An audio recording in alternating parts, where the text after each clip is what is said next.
Hello everyone, welcome to New Tech.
Ladies and gentlemen, if you'll take your seats, we'll get started.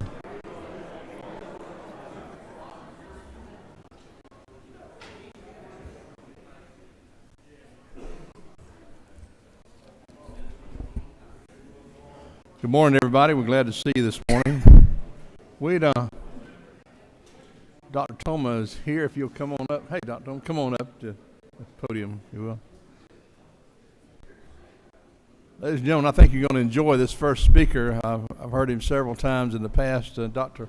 Michael Toma is the Fuller E. Calloway Professor of Economics at Georgia Southern University in Savannah, and he specializes in macroeconomics and regional economics. He has probably as good a feel for the coast and the effects of the coast economy on the whole state as anybody I know of, particularly today as the port, of course, affects our whole state. So not only is the coast important to those of us that live down that way, but we think it's important to everybody. He's got about 20 years experience in studying the economy of the Savannah metro area in southeastern Georgia. He's a recipient of numerous awards and teaching and research awards, and serves as immediate past president of the Academy of Economics and Finance. That's an organization of academic economists and finance professors. So, Dr. Toma, thank you so much for being here. The floor is yours. Thank you, Chairman Hill, Chairman England. Thank you, members of the committee. I appreciate the opportunity to share a few thoughts with you about the coastal Georgia economy this morning. So I'm going to organize some of the thoughts around the metropolitan statistical areas as defined in that part of the state with the Savannah MSA, the Liberty Long County, actually it's the Hinesville MSA, and then the Brunswick MSA, and those are the counties they're in. So the initial few first slides are built around that economic structure for the southeastern part of the state. So generally speaking, just to start out with a picture of the unemployment rates in the area, peaking about 10% in about 2010, 2011. They have all tracked downward together, so the labor market has been healing significantly over the last decade or so. You see it at the end of the slide, towards the right-hand side of the slide, the trajectory is flattening out. So the labor markets are pretty much tapped out. I don't think we're going to go much lower than where we are right now in terms of the unemployment rates across those three MSAs. They're both on the order of around upper threes or so. So that level of unemployment rate for that part of the state is very good, and I don't anticipate that it's going to go much lower. I think we'll be the trajectory will be flat this upcoming year. Now, across the MSAs, there is differences in growth rates. Again, it's the same three MSAs, and the black bars, you kind of see what's happening there. That's the Savannah MSA.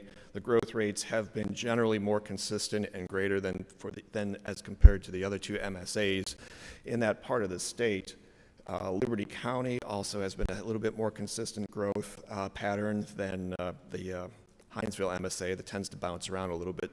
That's partly inconsistent with deployment of the 3rd Infantry Division or portions thereof.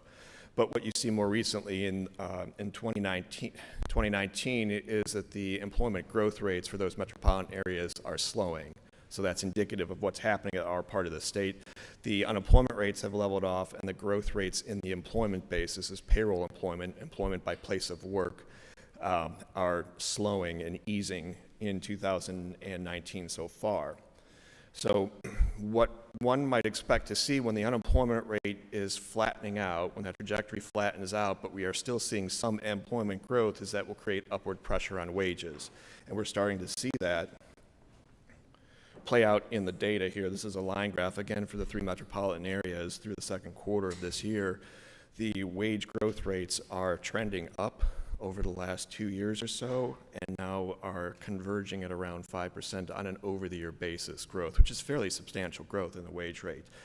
They were not particularly strong, growing at around between 1.5% and 3% for a number of years prior to last year and this year, when the numbers, as I say, this is unsurprising to me in the sense that, if the labor markets are tapped out, if the unemployment rates have gone as low as they have gone, the way that you would need to attract labor at that point is to offer some higher compensation, either in wages or benefits or such. So higher growth rates in wages across those three areas is something that would be expected given the tightness in the labor market at this point. So, with respect to manufacturing, we've got a couple of good pillars in the regional economy where we are in southeastern Georgia. This is in the Savannah metropolitan statistical area. You've got two different perspectives on manufacturing activity in that end of the state. I would point out on the left-hand chart there, I buried two of them on this chart, the manufacturing employment level is at a 30-year high.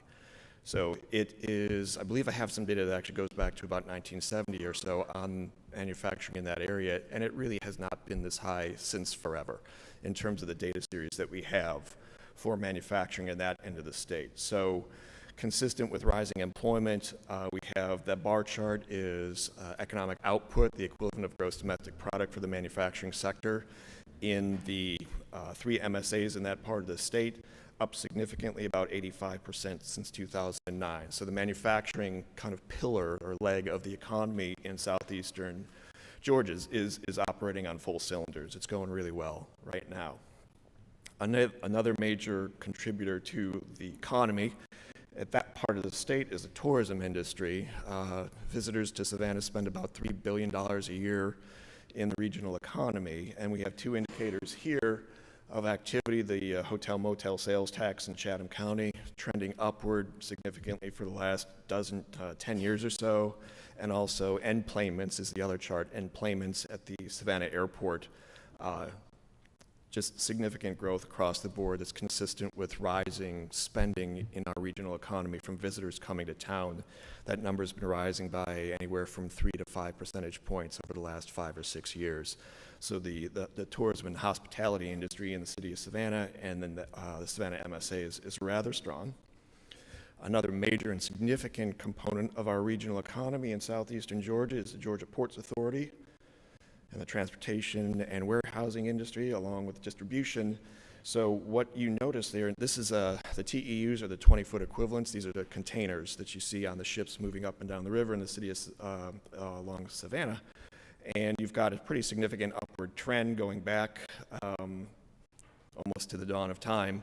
If you go back 10 years, that's almost doubled the handling of containers over that 10-year period there. And then if you go back another 10 years prior to that, it's about tripling the amount of containers that were handled from 2000 to 2010 roughly, and then a doubling roughly since 2010. So you'll see right at the rightmost edge of that chart, there's a little volatility that's coming into play. I want to come back to that in a little bit. But generally speaking, the most recent numbers from the port show significant growth. We're back on track, I guess, in some sense. The port activity is back on track to the long-run trend line with the August numbers showing, I think it's about a 16% over-the-year growth as compared to last August. So I'll come back to that little bit of a wobble there, the wiggle there at the end. I'll talk about that just a little bit later. The warehousing and distribution industry in Savannah and the metropolitan area down in the Savannah MSA is enormous. It is rapidly growing. It has the fastest absorption rate in the country right now in terms of warehousing and distribution space. And at the end of this year, there's going to be 60 million square feet of space online and 11 million coming online in 2019 alone. So if you add up the numbers over the last 3 years, that's 20 million square feet that's come online in the last 3 years. 2/7 is a pretty significant amount of additional capacity that's been added to the floor space in the warehousing and distribution industry here. As I say, it's one of the fastest, or it is the fastest absorption rate in the country at this point, and the vacancy rate for buildings in excess of 100,000 square feet is less than 1.5. It's 1.4%. So the buildings are coming online and they're being absorbed immediately. So this creates jobs, right? The Wayfair announcement of about a year ago, 1,000 jobs coming online associated with that facility. So what you see there, right, that's the overhead shot. You see the airport down on the left. The rectangular areas immediately above it and up towards the right of the screen, towards the red Wayfair box. If you track down to the right, you'll see the gray areas and along the river in the city of Savannah and the Georgia Ports facilities right there. So that's what a good chunk of 67 million square feet of warehousing looks like. There is an enormous amount of land to facilitate continued growth in that industry in southeastern Georgia. There is about, I think, 20,000 acres of land that's in industrial parks ready to go within about, or ready for development, I should say, within 30 miles of the port itself. So the growth in terms of the capacity and the ability to expand to meet the needs of the transportation industry is there. Here you're looking at with this map, that's 2,500 acres right there on the western edge of Chatham County and the eastern edge of Effingham County. So elsewhere in the county and the counties in that area, there's ample space that's coming online. We anticipate a lot of growth to support the Georgia Ports Authority's vision, I think, to double capacity in terms, I think, within 10 years or so. So the space is there, the land is there, there's ample space. All right, so let's get back to the little wobble. If you remember, in port activity, the volatility towards the end of that data series most recently, my thesis is that it is related to a little bit of a trade spat that we're having with the Chinese right now. And so what you're looking at here is a search, a Google search on the phrase trade war with China. So it kind of gives you a sense of the level of public engagement with the idea. So that, and this is about halfway through late 2017, I think early 2018 is when the public, generally speaking, started typing in on the computer trade war with China. So that's a relative indicator of how frequently people are searching on that phrase. All right, so the idea here is let's think about what might be happening in the port of Savannah that is associated with the friction that we're having with the Chinese government right now on trade activity. So just to give you some background here, what is happening is with respect to the trade through the coastal ports, trade with China is down significantly with respect to exports. There's about $5 billion worth of trade through the port to China. That's down about 35% on a year-to-date basis through July as compared to year-to-date basis through July of last year. Imports are down a little bit, about 3% over the same time period. So how is that consistent with all the numbers that we were hearing about how great the port is doing? Well, that's in the lower slide, right? Because the top slide is only our trade with China through the ports of Savannah and the ports of Brunswick. But global trade with China, global trade, not with China, but just global trade in general on the import side is up significantly, 8% again through the first 7 months of the year as compared to 2018. So the growth that we're seeing in terms of import trade through the port on a global basis, not just with China, is supporting those numbers to keep activity at the port doing rather well. Annual exports through the port are only down slightly as compared to 2018. We have lost some ground with respect to trade, specifically right with China in terms of export trade. If it's down 35% and the port numbers are still up overall, it means we're growing the market elsewhere. All right, so visually, you see a little bit better here in the data with respect to exports on the left and imports on the right. The visual decline is clearer with the exports. Remember, those were down 35% with respect to China, slightly down on the import side from China, so there isn't that much there, but slightly off a little bit. But the big difference is in terms of trade, the export trade with China. U.S. exports to China are down about 13%. Georgia exports all over down about 20%. In terms of, now this is trade with the state. This is not volume through the port. This is exports that originate in the state of Georgia. So Georgia's trade with China is down about 20%, a little bit more so than the U.S. Decline in trade with export trade with China. Georgia's share of total global trade in terms of Georgia's exports is about 25%. I think it's a little bit less than half of that for the U.S. economy. So we've got about $3 billion worth of export trade, exports originating in the state of Georgia. The two stars there account for $2 billion worth of it. So wood and wool pulp is about $1 billion worth of export trade out of the state of Georgia. Manufactured machinery, paper, and plastics is about another $1 billion. and then you've got about another $1 billion scattered across 40 or 50 different industries. So those two starred lines there are the bulk of the the Georgia exports to China. So there is some export trade in the ag sector, about $100 million annually, and those numbers are off significantly for exports of agricultural goods out of the state of Georgia. So it's down to about $25 million through July of 2019. And basically what you see at the bottom of the screen there is peanuts, pecans, and pork are down significantly on the order of 60 to 65, 67%, as compared to the first 7 months on average for 2017 and 2018. The 2019 numbers are down pretty significantly for those three sectors at the bottom. So I've got a couple of screenshots to show you from trade data, and here's peanut exports. It seems that the Chinese basically stopped buying peanuts that originated in Georgia in the middle of 2018, and then only more recently have started to purchase exports again from Georgia into the Chinese economy. So effectively the brakes got put on rather significantly in the latter half of last year, and that's starting to come up now in 2019. Next slide is pecans, I believe.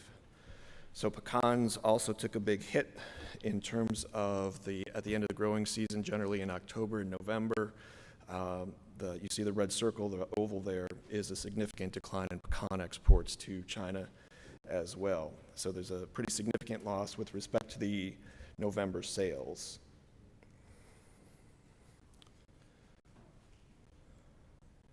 Pork exports. Generally speaking, lost consistent monthly sales of about $2.5 to $4.5 million in the latter half of 2017 and into 2018, kind of spotty sales in 2019. So there are some difficulties in these particular agricultural sectors in the state of Georgia.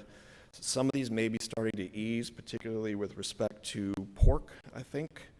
This is about 2 weeks ago, the Chinese government has indicated or signaled that it's going to exempt U.S. soybeans, and the U.S. soybean industry got pretty hammered badly. I think export sales went from about $12 billion to about $3 billion for the country in terms of export sales. And so the Chinese government is telling us that soybeans and pork are going to be exempted from the tariff. There's also some other activity in the Chinese economy and the ag sector with respect to pork. There's some kind of virus that is kind of working its way through the pork production facilities, I guess, right? And I guess much like we have a strategic petroleum reserve, apparently the Chinese have a strategic pork reserve. So pork is a very important protein in China, and so they are trying to address the supply side issue.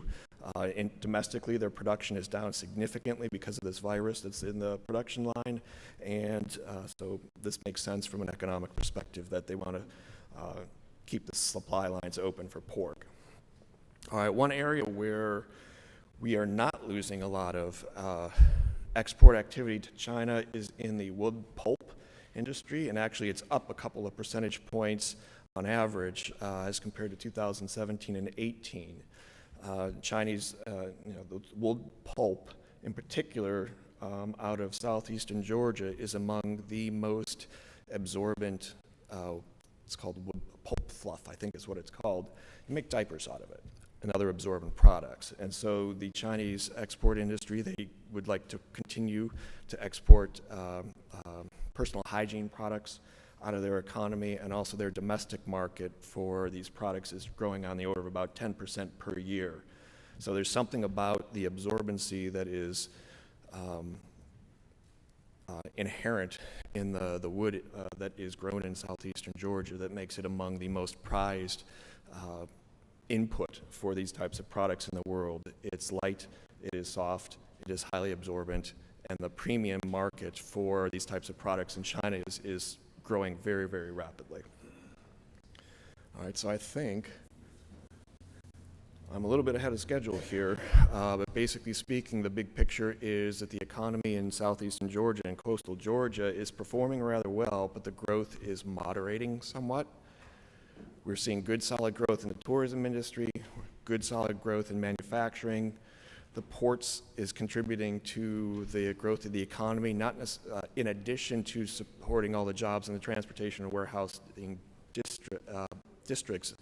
It also helps with respect to recruiting for economic growth and establishment and expansions of companies in that part of the state. It's just one of the economic assets that we have in southeastern Georgia. In the short run, I think we are seeing a little bit of volatility in terms of trade volume with China through the port of Savannah. This is a temporary thing. These issues will probably start to ease next year. I think the next round of tariffs on imports from China is scheduled to kick in, I think, sometime in December or so. So we'll see what happens for the November, December, and January numbers. But this is because of the growth at the port for other, in terms of trade with other nations. This is not a big deal for the port. There's a little bit of volatility in the numbers, but the trajectory is up. It's a little bit of a bump in the road, but it's nothing that's going to derail any sort of activity at the port in the long run. It is just a temporary phenomena. It's real, but it's a temporary phenomena. That's the presentation that I have. So thank you. Great presentation. Questions for Dr. Thoma? Everybody's still asleep this morning. Okay. Representative Dickey, you have your microphone in your hand. Punch a button. Hit your button there and we'll. See. Try that. Yeah. David give you yours. Try David's microphone. Thing's dead.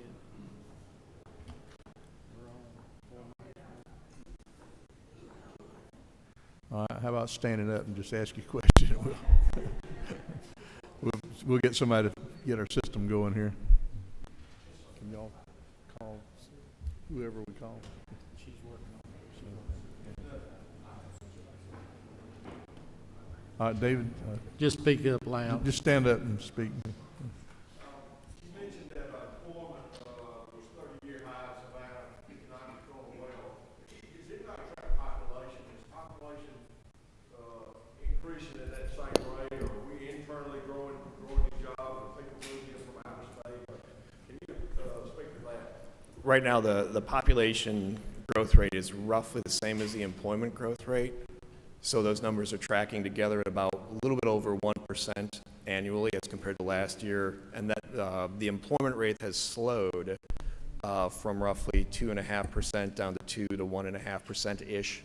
So as I say, the economy is continuing to expand, but at a slower rate, and that's beginning to match a little bit more closely the employment growth rate down that end of at least in the Savannah MSA.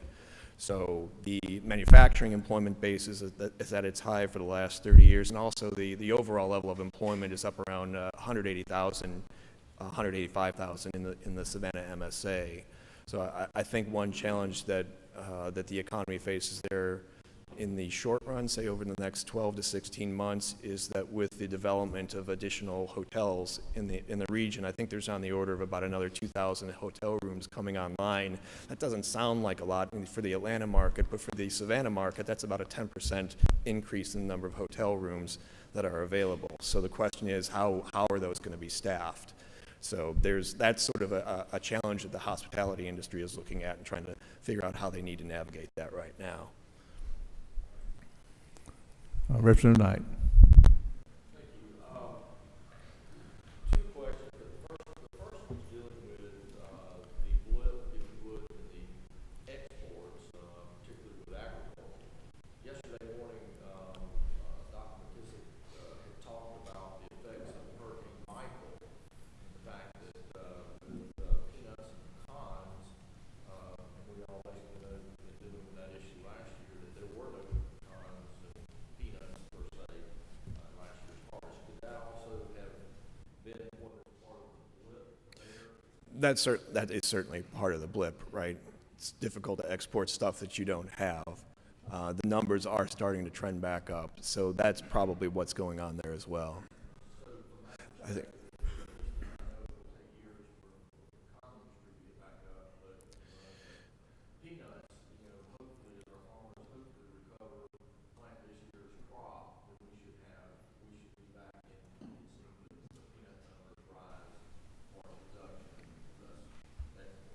That should, right, as the supply comes back online, we should expect to see that. Yeah, sure.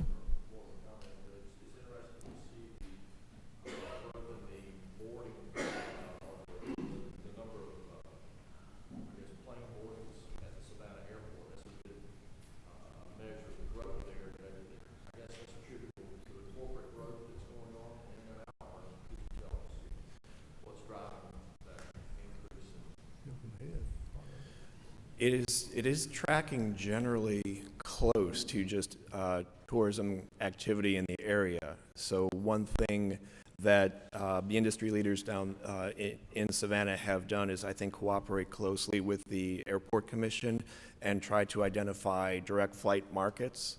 So opening up markets to direct flights to, say, in Chicago or Toronto or New York or Boston. What that would do for the hospitality industry in the Savannah area is create linkages by which people would fly into the area.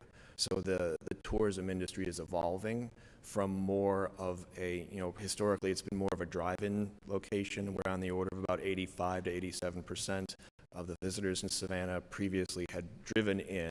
So those numbers are starting to change, and it is, in fact, because of the airplane linkages, the air routes linkages to these other markets that's opening up. So I think that's been a conscious kind of planning process to open up those Midwestern and New England markets more directly to the Savannah economy. Sept has got some part of that growth is from Hilton Head.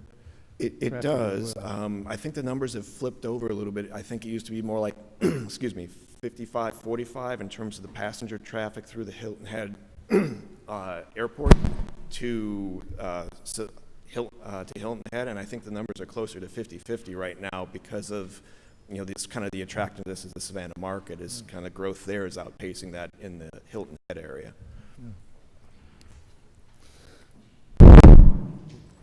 Okay, Senator sorry.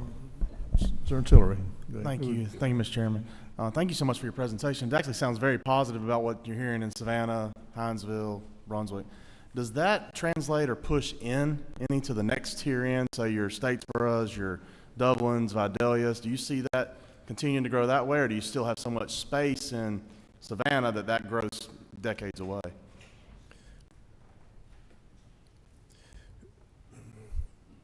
Not sure that it would be decades away. I think it is a longer run phenomena, definitely. We have lots of transportation access, the corridor with I-16. I think there is an initiative to develop that as a transportation logistics corridor. So I think we are setting up that part of the internal part of the state there along I-16 and environments close to Interstate 16 to absorb some of that growth along the way. So that is a longer term perspective. I'm not sure if decades is how far out it is. I suppose a decade or two. But I don't think we're talking 4 or 5 decades out. I mean, it's not going to happen next year or within 2 or 3 years, but it will come along that corridor. Thank you, Mr. Chairman. My question, I think, may dovetail with Senator Tillery's question, and it seems to me he's indicating concern for hardworking Georgians, which is what we've been talking about for the past year. Can you talk to us about disposable income and spending power of families and how that's related to the overall economy and what you're seeing? Because that's what's going to affect the folks at the grassroots level that we do business with every day and the state depends on. Well, excuse me. The good news is that wage rates are rising more rapidly than they were in the past. So that, if we are growing, if those over-the-year growth rates are on the order of about 5%, up from 1.5% or 2.5%, that's good for working Georgians. Their household incomes will rise, and that will help them. We do know that 70% of our economy, the overall economy, is in consumer spending. So to the extent that those household incomes are rising, and I do think they will rise, they will continue to rise at a relatively higher pace than we have experienced in going back several years. Again, because of the tightness in the labor markets, particularly, the unemployment rates I don't think are going to go much lower in those metropolitan areas. So again, to attract the labor force that employers need, they're going to have to offer enhanced benefits or enhanced compensation. So that does help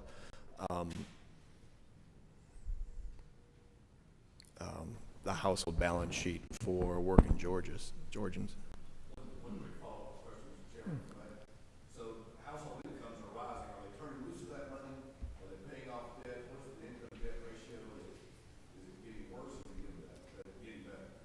I can't speak directly to that, but what I can tell you is I did see recently some information about credit scores in our part of the state. I think it's Experian credit scores. The percentage of the adult population that has credit score less than 660, which is on the lower side, has drifted down by about 8 to 10 percentage points in Augusta and Savannah and Macon and the southern part of Georgia. So that is indicative. I mean, we could take that as a general signal of improved kind of debt to household income finances. Yeah. Dr. I'm interested about the peanuts, pecans, and pork that you mentioned, the decline that we've seen out of China. If that's caused by these Chinese tariffs on imports, are they finding other places to import these products from or other producers in order to meet their needs currently? And would that potentially pose long-term issues for Georgia farmers if they then have new producers who are stepping in because of the existing trade war once it's ultimately resolved?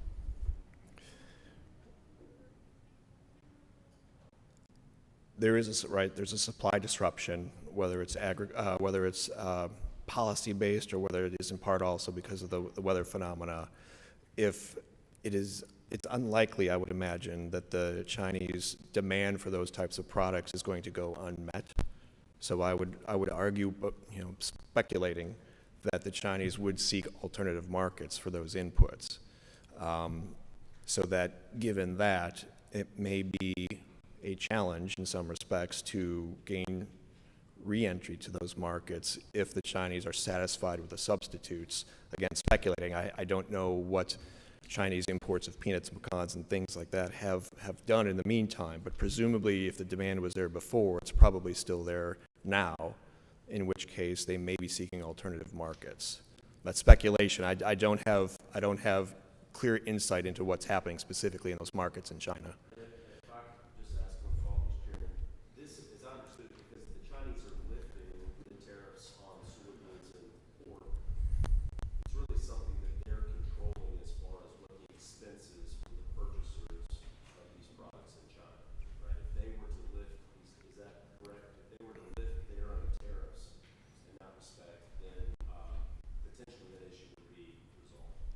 Potentially, again, the policy effects, I think, from the governmental level are different on the marketplace than what we we would expect to see, say, in a freer market like a U.S. economy. So, if business entities in China are instructed, say, for example, to not purchase certain types of products, most likely they won't. There is probably also the cost structure in terms of that market that is operating a little bit more freely. So I would argue that it's a combination of policy, governmental policy, in addition to the tariffs, that might be driving that behavior over there with respect to purchases of that particular type of input. So that as compared to a freer market, the cost structure may be driving business decisions with respect to imports of goods that have tariffs placed on them. In terms of U.S. producers seeking their inputs, they would have a little bit more flexibility to adjust to the marketplace, I would imagine, than business entities in China. Senator Dugan. You mentioned growth. We lost growth in China, but we gained in other markets. And it's kind of a tag on this question here. Is there any possibility that some of our exports with the peanuts are going to one of these growth markets that are then funneled into China?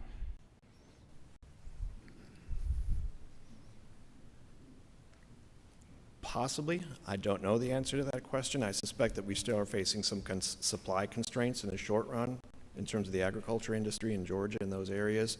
So if those supply constraints are still in place, then the substitution opportunities, well, let me rephrase that, the reshipment of exports from Georgia, it wouldn't be happening under those circumstances. If the peanuts aren't available to sell, then they wouldn't be transshipped to China, generally. Representative Williams.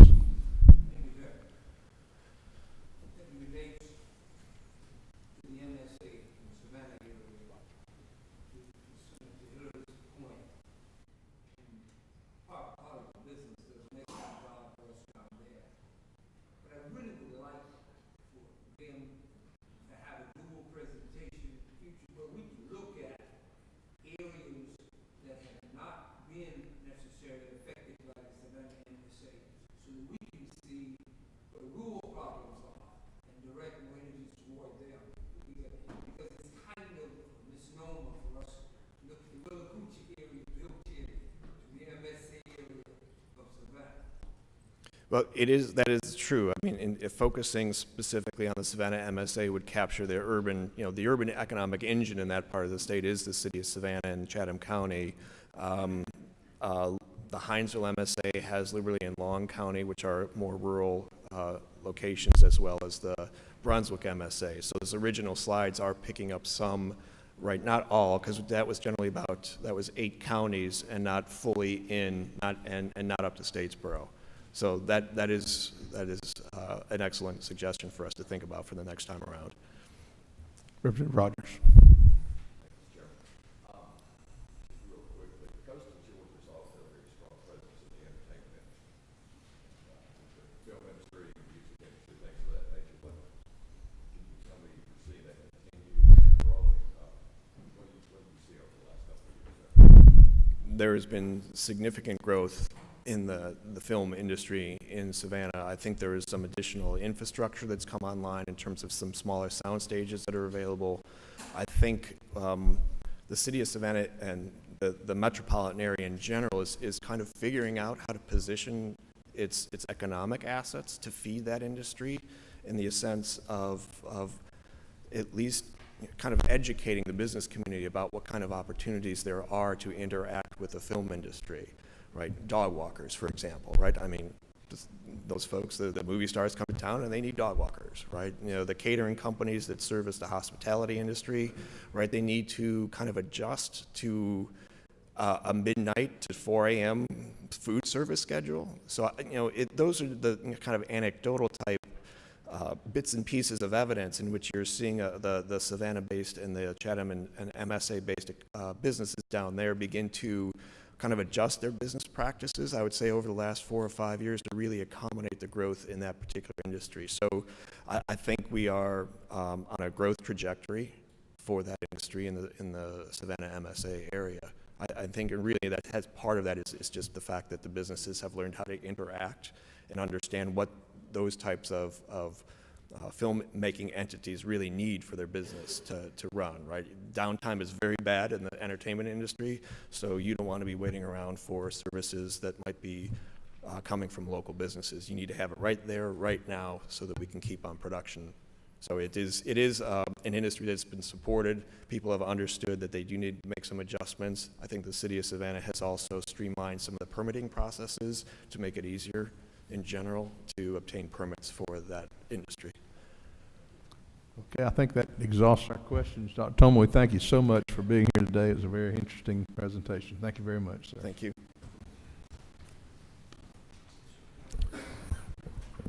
Ladies and gentlemen, I know y'all all get upset with the doorkeepers when they tell you not to bring a cup in without a lid on it or a can in without a top on it of some sort, but we're illustrating that point this morning with the sound system being down, in that in previous years there have been liquids spilled in our desks, and unfortunately some of the parts for this system are very hard to come by at this point, so it's hard to do replacements. So that's the reason we kind of they have to get a little bit ugly with you sometimes, but please understand that.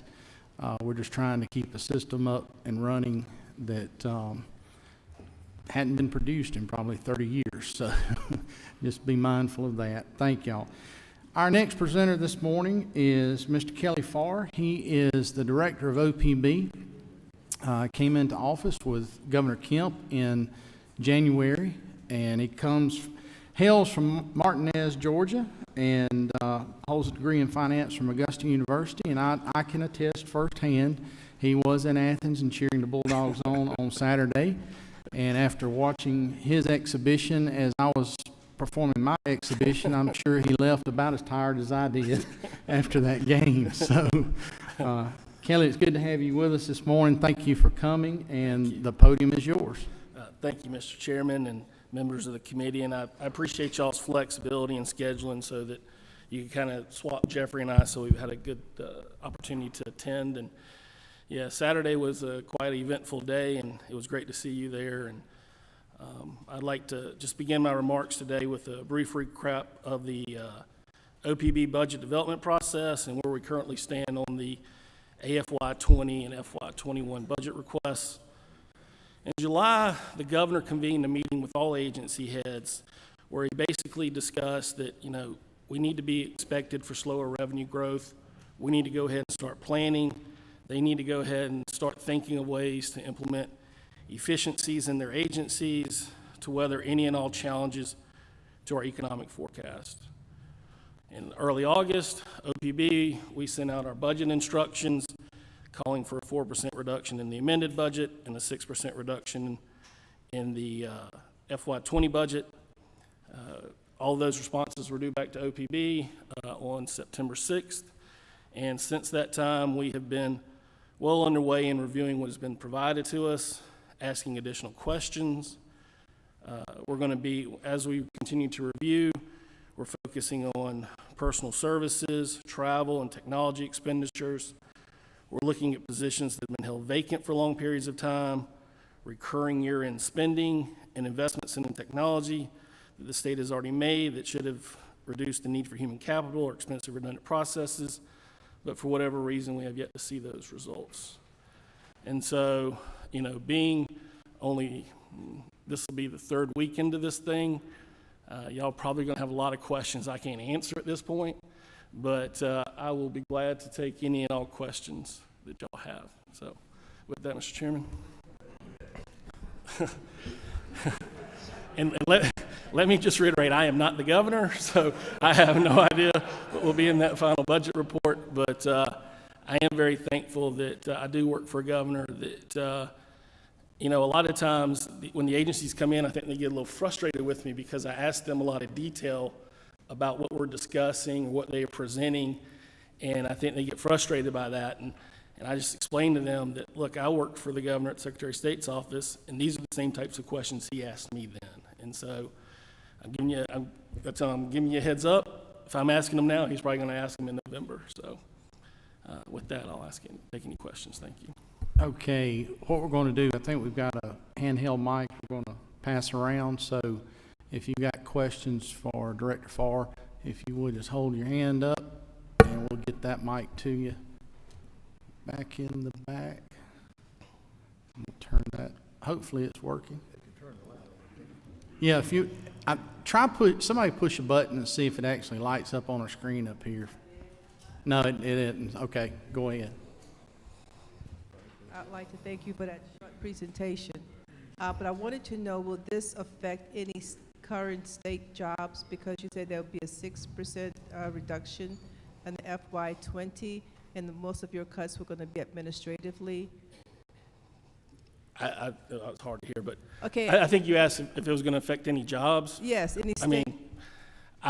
Since the cuts are going to be administratively. The cuts could affect jobs. Every day jobs are cut in state government just as a matter of operations, right? Yeah, I understand but, that. The focus and the intention is that before agencies get to that point, they will have done a very thorough analysis of the vacancies they have available to them, the attrition they expect during the year, because time creates money in a budget, right? You fund a position for 12 months. Somebody leaves in month 3, it'll take them 5 months to fill it. So there's that pot of money that's left. And so That's going to be the intention, right? We're going to talk to them about travel. We're going to say, hey, you've gone to this conference for the last 10 years. What's the impact if you don't go this year? Or you sent 10 people last year. It's all right if you just send one to take notes. You know, we're going to look at recurring operational expenses. Are they necessary to meet the function and the mission of the agency? And so, I mean, I have no idea what the future holds, but I do feel very confident that we will do a very thorough dive into what they're not able to do before they have to do something that impacts people or services. But I mean, it's very possible that could happen, yes. Representative Hughley. Thank you, Mr. Chairman, but that was going to be my question, the directions relative to state employees. So I think I'm good. Yes, ma'am. Back in the back, and Chairman Welch. Andy's good. Thank you. Mr. Chairman. Director Farr, good morning. Thank you. Question for you that off of what Minority Leader Hughley was talking about, or that there are a couple of in the proposed budget that we've seen online that there are specified cuts. I know there are maintenance cuts that are specified both in the Department of Corrections, at least 23 proposed cuts, and I think there are 19 in the Department of Juvenile Justice. So I do know that there has been some thought put into exactly cutting some specific positions. And then also I was noticing that there's been some changes planned for Department of Juvenile Justice that deal with closing the Sumter YDC, as well as converting one of our YDCs to an RYDC. I think that's the Cadwell. Those are significant changes and alterations, and I'd like to see if you could comment on the decisions or what's going on in the thinking in terms of closing Sumter and converting Cadwell. I wish I could, but I have not spoken directly to any agency about any submission yet. We're still doing our due diligence and gathering, you know, the specific details that they use to evaluate to create their recommendations. And then, you know, once we start to formalize that and get it in a process that can be communicated with the governor, at that point I would imagine he'll have very specific questions like that as well. Other questions? Other questions? Raise your hand. Oh, well, okay. Senator Sims, then we'll go to Representative Dempsey.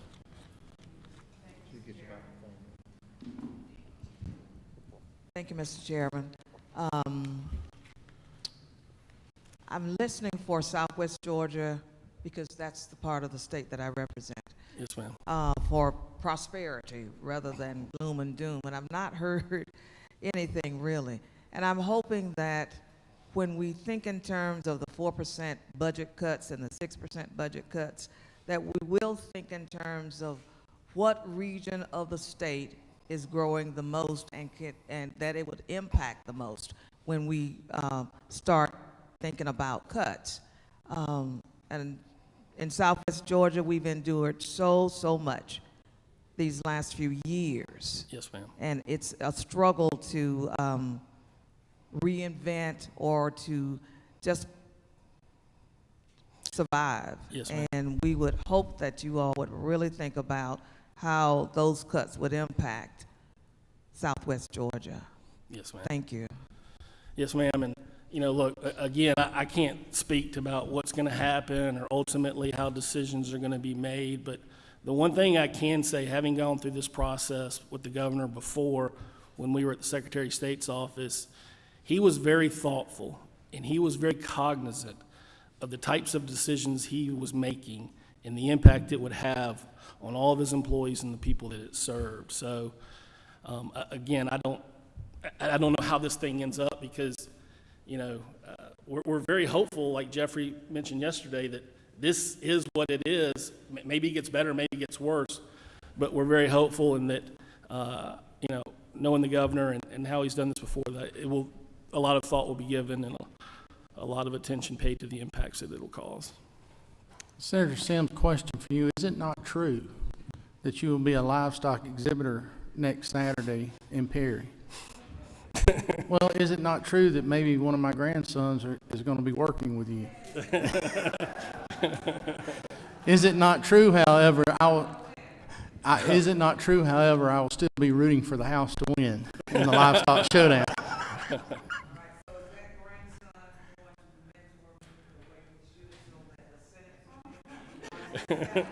No, he's a pretty good competitor himself, so he will be mentoring to win. So, I mean, I may be rooting for you to win first place, but I still root for the house to win overall. So, all right, Chair Lady Dempsey. Good morning, Director Farr. Yes, ma'am. Thank you Madam for Chairman. being here with us. I want to thank you particularly for your commitment for a new tool Thank you. that Yes, has ma'am. come online, the Georgia Data Analytics Center, and I know you're working hard on making the parts of that work Yes, that ma'am. you can. And I hope that by this time next year, the conversation is a little bit different because you do have those actual factual tools that Yes, are ma'am. about our economy. No doubt the presentations have let us know that this is a time to be cautious and thoughtful in Yes, what ma'am. is going to take place and what is in your hands. And as we all make this journey together, I understand some of the challenges that you face, Yes, ma'am. but I also hope, as I said, that can become a rigorous tool for us to use. I understand that you need an investment there from us as well, possibly a cautious, also careful investment.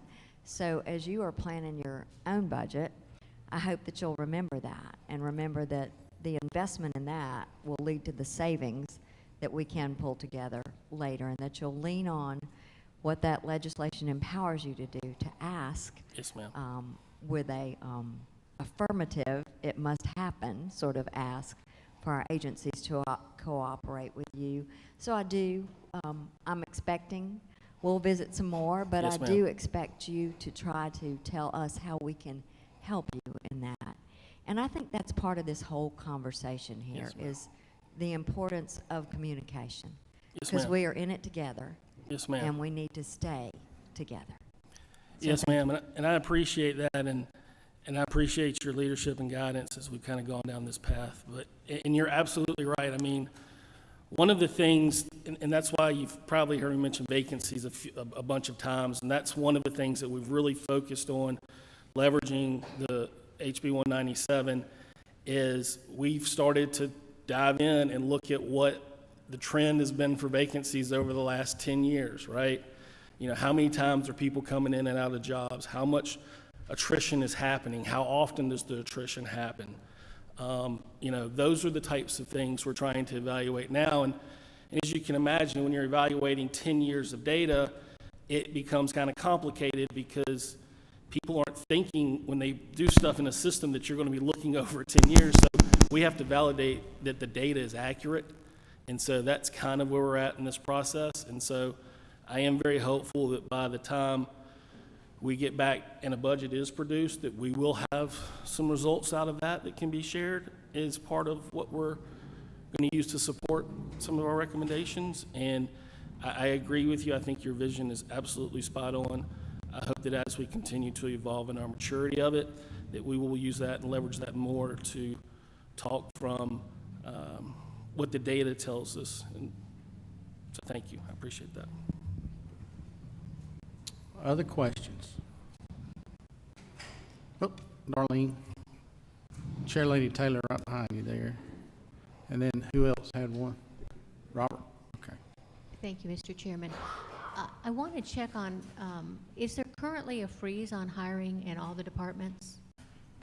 Not that I'm aware of. I mean, I suspect there may be some agencies somewhere that, as they evaluate what they're going to do to meet potential challenges in the future, they may have implemented stuff like that, so they can evaluate rather than bring somebody on and have to turn around and let them go if it ends up being what it is, or maybe even worse. So, but I'm not aware of any systemic or statewide. Thank you. I just wanted to make sure that there is some looking in depth so that we are not overseeing or overlooking the needs to our constituents. Yes, ma'am. We've had several things recently where they indicated they didn't have enough staff, and I want to make sure it's not something coming from the governor's office. Thank you.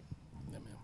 But just as a note, every agency I meet with doesn't have enough staff. So that's a constant refrain. And that's, again, going back to what we were talking about, looking at vacancies and employees. That's stuff that I hope that we'll be able to quantify more in the future. Thank you.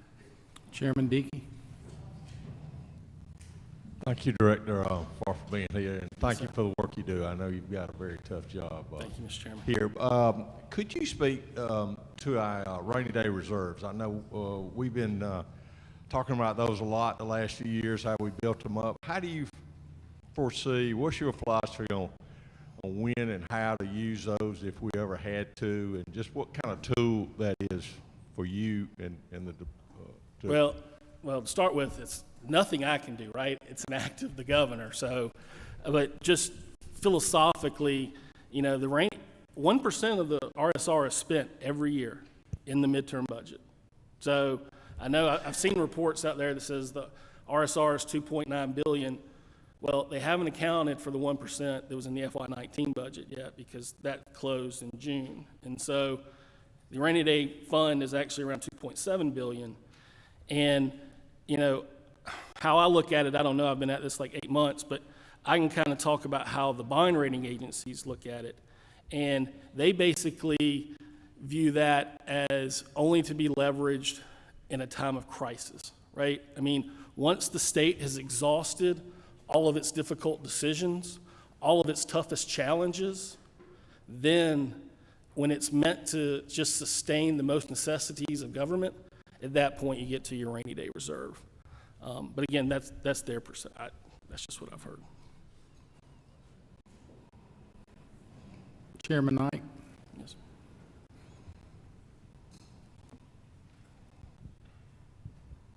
Look, we appreciate you coming in, and again, I want to reiterate what my colleague said. We're here to work and make sure we are in this together. Yes, sir. One of the things I know you had said earlier on that we were evaluating, capital expenditures, especially into purchases, maybe technology, make sure that it is indeed doing what it was supposed to do. I appreciate that. That is something that we need to do. I know we do that, but we need to focus in on that. My question is, are we doing the same in regards to maybe state contracts outside where we've contracted with outside vendors to make sure that those contracts are sound, that services are being delivered, and maybe even reviewing those to make sure that they're good contracts, that we're getting the best taxpayer bang for our buck out of. Yeah, no, absolutely. And that, I was kind of mentioning the third part of this where we're looking at recurring year-end spending. That's what I was getting at, was that part of what we're going to be talking about with these agencies when they come in with they can only take the types of cuts that impact current employees or services to the public. Have they evaluated their vendors? Have they evaluated this? How are they evaluating their vendors, right? I mean, and we have all kinds of vendors around this state. What are we doing to evaluate that they're meeting the original purpose of the contract? When was the last time we looked at the contract? I mean, the taxpayers give us a big investment, and it's up to us at OPB and all of us as well to make sure that return is being maximized. And so yes, it won't be just on technology. It will be on everything, because I mean, the world is moving so fast. Technology is moving so fast. We just need to make sure. We've had great partners for a long time, but we still need to make sure that, number one, they're still the right partner and that they are, meeting the needs of our agencies. Vice Chairman Perkle. Thank you, Mr. Chair. And thank you, Director, for being here. Uncle Bug used to say, you need to plan for the worst and hope for the best.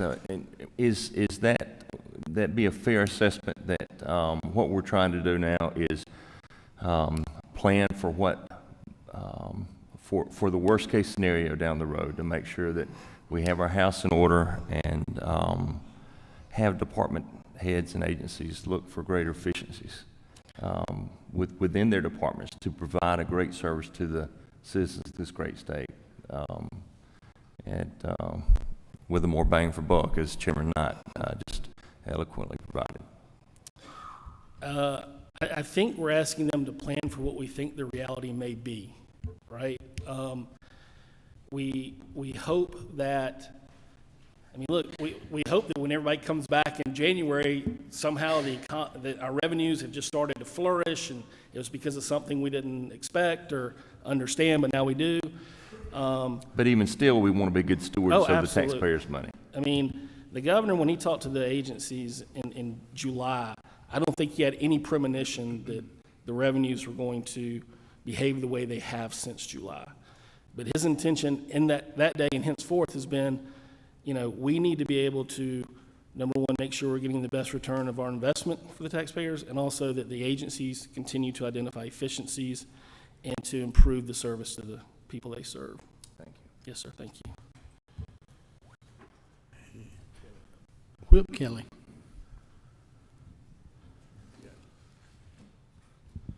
Thank you, Director Farr, for being here with us. Yes, sir. My Thank you. question, I think, is kind of in line with Vice Chairman Perkle's question. Do we anticipate these cuts both in the amended budget and looking forward to the next fiscal year to put us at kind of a break even in terms of where we expect revenue, or are we anticipating using these cuts to help us build up our reserve funds even more? I don't have the answer to that. I mean, I think they could do either. I mean, like Jeffrey kind of mentioned yesterday, right? I mean, the economy seems to be going very well, but for some reason our revenues are not performing with some of the economic indicators that we're watching. And so maybe there's something in there we just haven't figured out yet, and it all comes back in, April, May, June like it did last year, and we're returning money to the rainy day fund, or, it's something that we don't understand yet, and it may just go the other way. I don't, and then look, we could, it could be worse. I hope it's not. We pray it's not. But I think that, like Jeffrey mentioned yesterday, it's very prudent, the approach we're trying to take.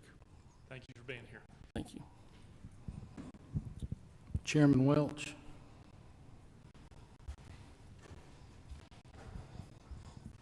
Thank you again, Director Farr. I wanted to follow up on some comments were made by Chairman Dempsey and Chairman Knight. When looking at the Department of Corrections, I see that in the preliminary budget submittals that have been submitted by the departments, that you're looking at some teleconferencing technologies to use to increase safety, both for judges and for the inmates as well as those that are handling them. I wanted to express that I think those kind of progressive cost savings and use of technology in that way is going to be better for that system and enhances to a great degree public safety. So as I'm looking through these documents, I'm seeing where it seems that there's a direction or guidance being given to look at technology to enhance the quality of service, but also to provide for safety. I know that there's been a lot of work done in terms of caseworkers and being able to share that information across agencies so that we don't have these silo effects. Chairman Dempsey has worked hard on this. I think Chairman Houston has also worked hard on this in the past, so that when we're dealing with our children in the DFAC system, that we're also making sure that there's cross-sharing of information so that not one agency is holding one set of information that's not being transmitted to another agency or contractor. So I'm happy to see that that's the direction that I think we're headed for this next session. Thank you. And I just wanted to echo those sentiments. I appreciate that. Thank you. And, that's one of the things we've also kind of focused on since getting to OPB about 8 months ago is trying to leverage best practices we're seeing in other agencies. And even though they may not be like for like agencies, their functionality can be somewhat similar. So like Department of Community Supervision is really doing an amazing job with technology and leveraging that, especially as the pilot, they're either, well, maybe I shouldn't even mention all that, but they're doing some really cool stuff that I think could really benefit a lot of the other agencies, and we have started beginning those conversations, so thank you. Chair Lady Smith. Thank you, Director Farr. Yes, ma'am. Appreciate you being here in the hot seat, so to speak. Is it not true that yesterday one of our presenters pointed out to us that our budget is more than 50, 60, 70% formula driven, which forces us into this narrow chute of having to deal with costs for our other agencies, which generally respond to our citizens.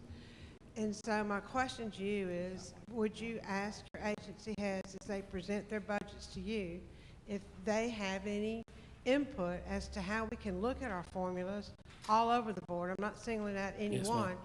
but is it not true that at one point the state of Georgia was in such danger with appropriations that it was when Governor Arnold was governor that he could not appropriate or respond to emergencies? So my question to you and to our fellow board members is we need to really consider how we're handling and limiting what we can do with all the formula driven. I know a lot of it's federal, but there might be some insight in how to address that. So thank you. Yes, ma'am. Thank you. Chairman, Dr. Senator Burke.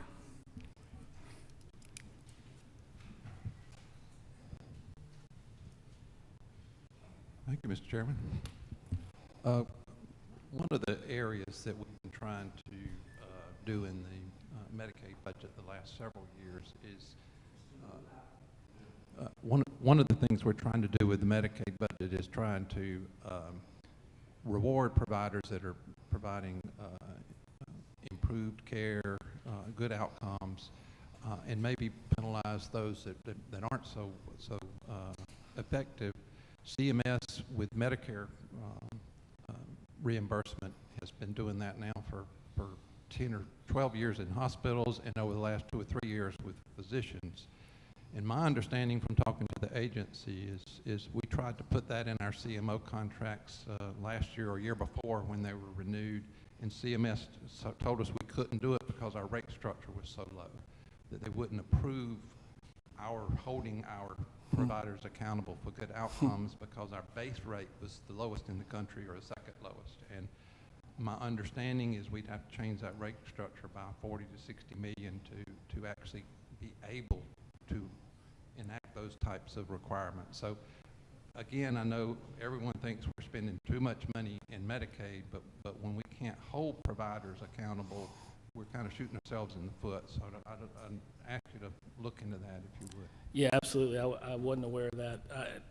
I would agree that we have a lot of opportunity to leverage data in HB 197 to identify cost savings in our health agencies. Representative Gardner. Okay. Thank you, Mr. Chairman. Thank you Yes, for ma'am. taking on a really difficult job in state government. We Thank you. appreciate that. And I understand you probably don't know every detail in the budget, but last year the Health Appropriations Committee got some statistics about maternal morbidity in our Mhm. state. Yep. And we discovered it's a very serious problem, and we put some monies in for outreach by Morehouse Medical School and some other things that are now considered new programs. So getting a contract going, October 1st, I guess, is when they start cutting. And so I'm just encouraging you to take a serious look at what we need to do about maternal morbidity.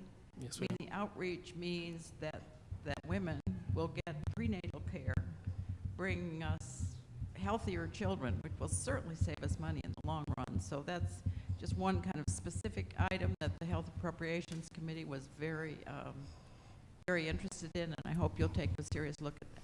Yes, ma'am. Chair Lady Houston. She's going to bring you forward, Mike.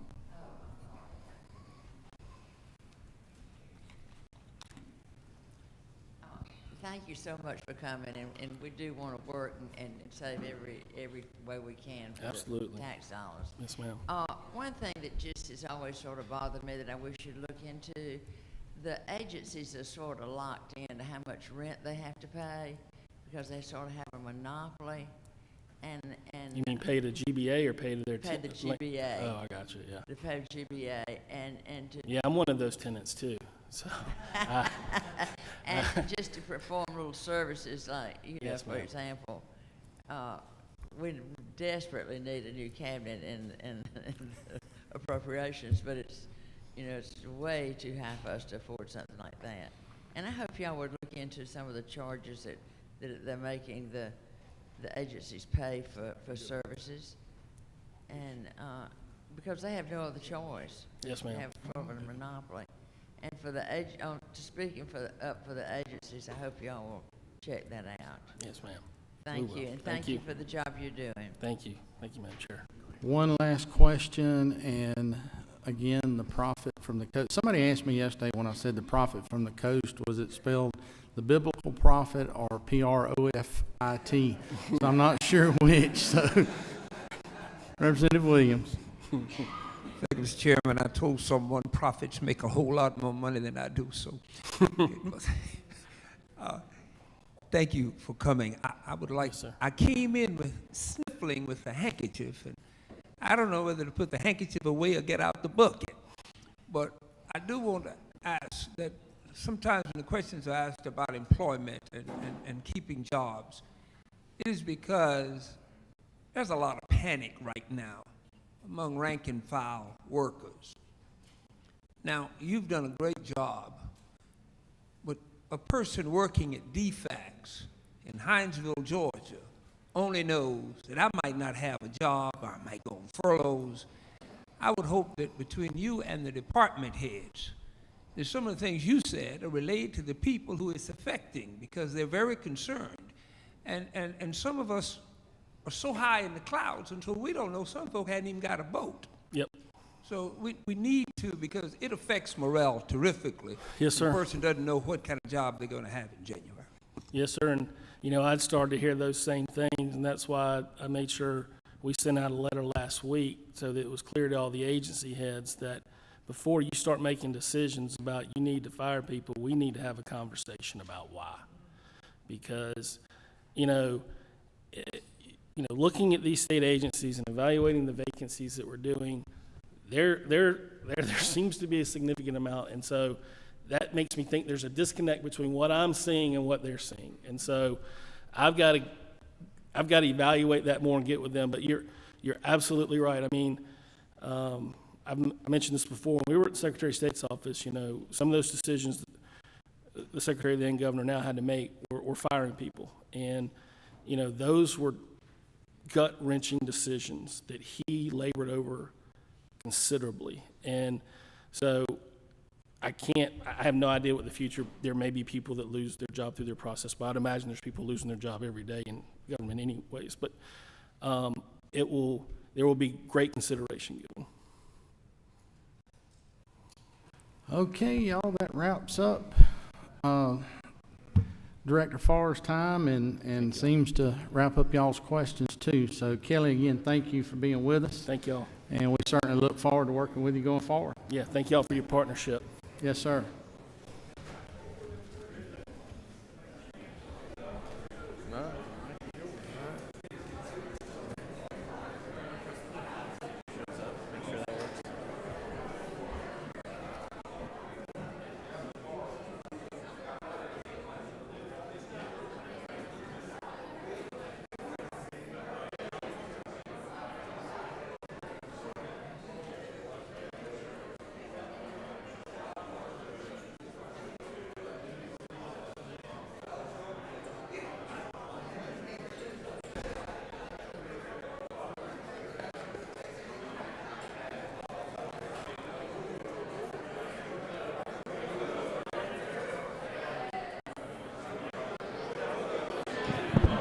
Check, check.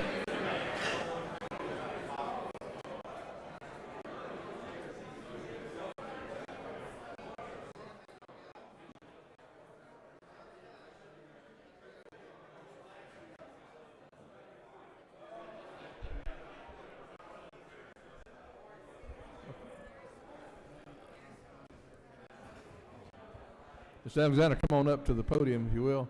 Ladies and gentlemen, if you'll, as the speaker says, cease audible conversation. Just settle down. How about that? We're going to try to stay on schedule today. We've got a lot to do. So if you can, yes, you know what you're doing. And they'll take a minute. So once you start, take a minute.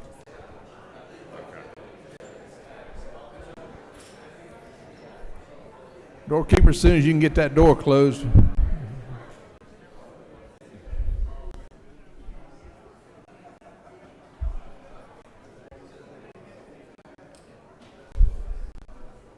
Okay, thanks a lot.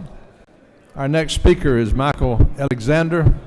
He is the director of the Atlanta Regional Commission Center for Livable Communities.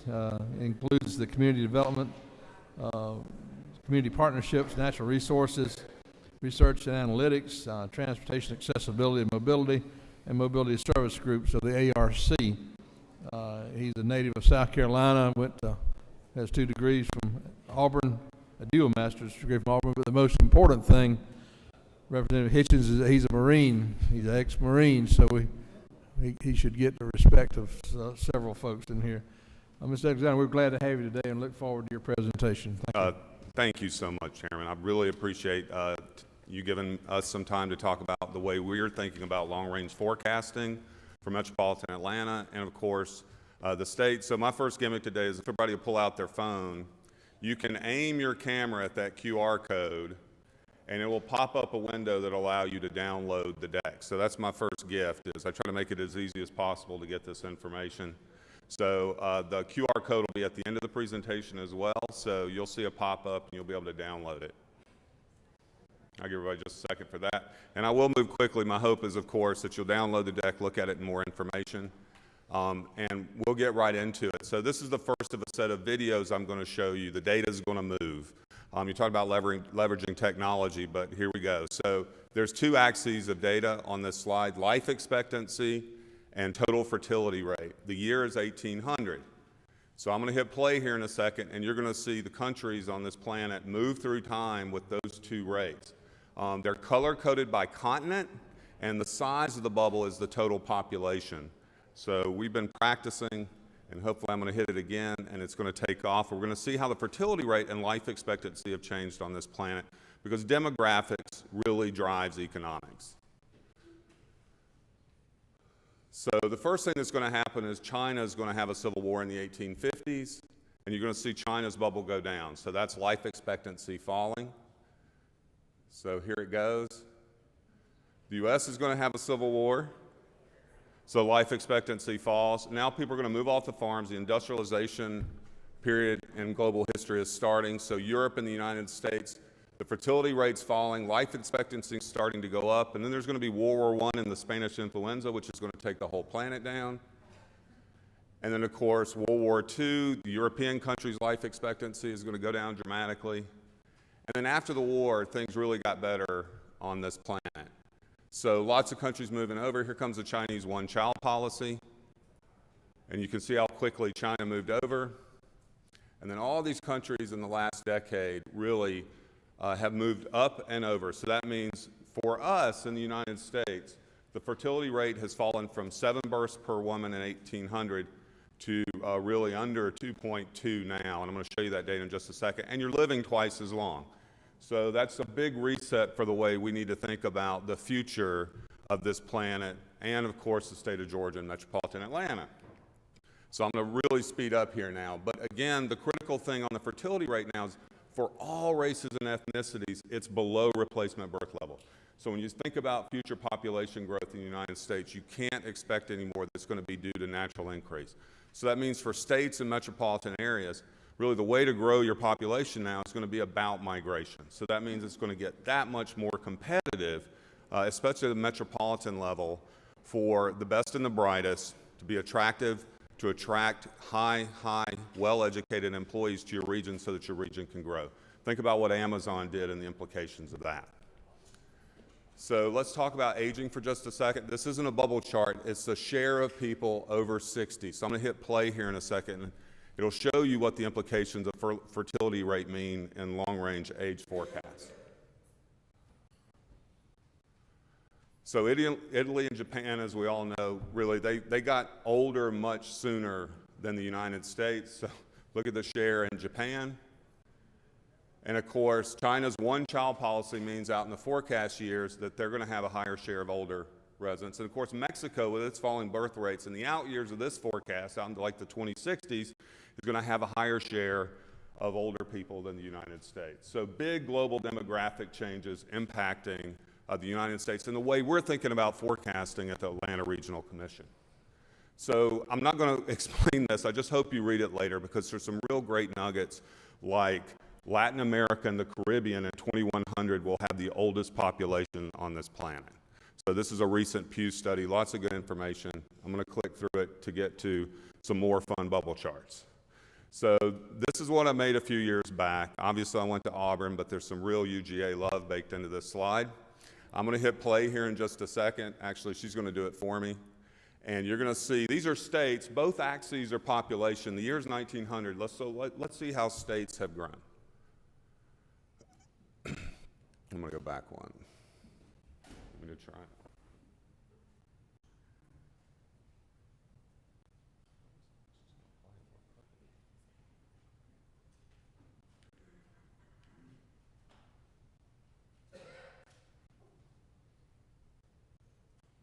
There it goes.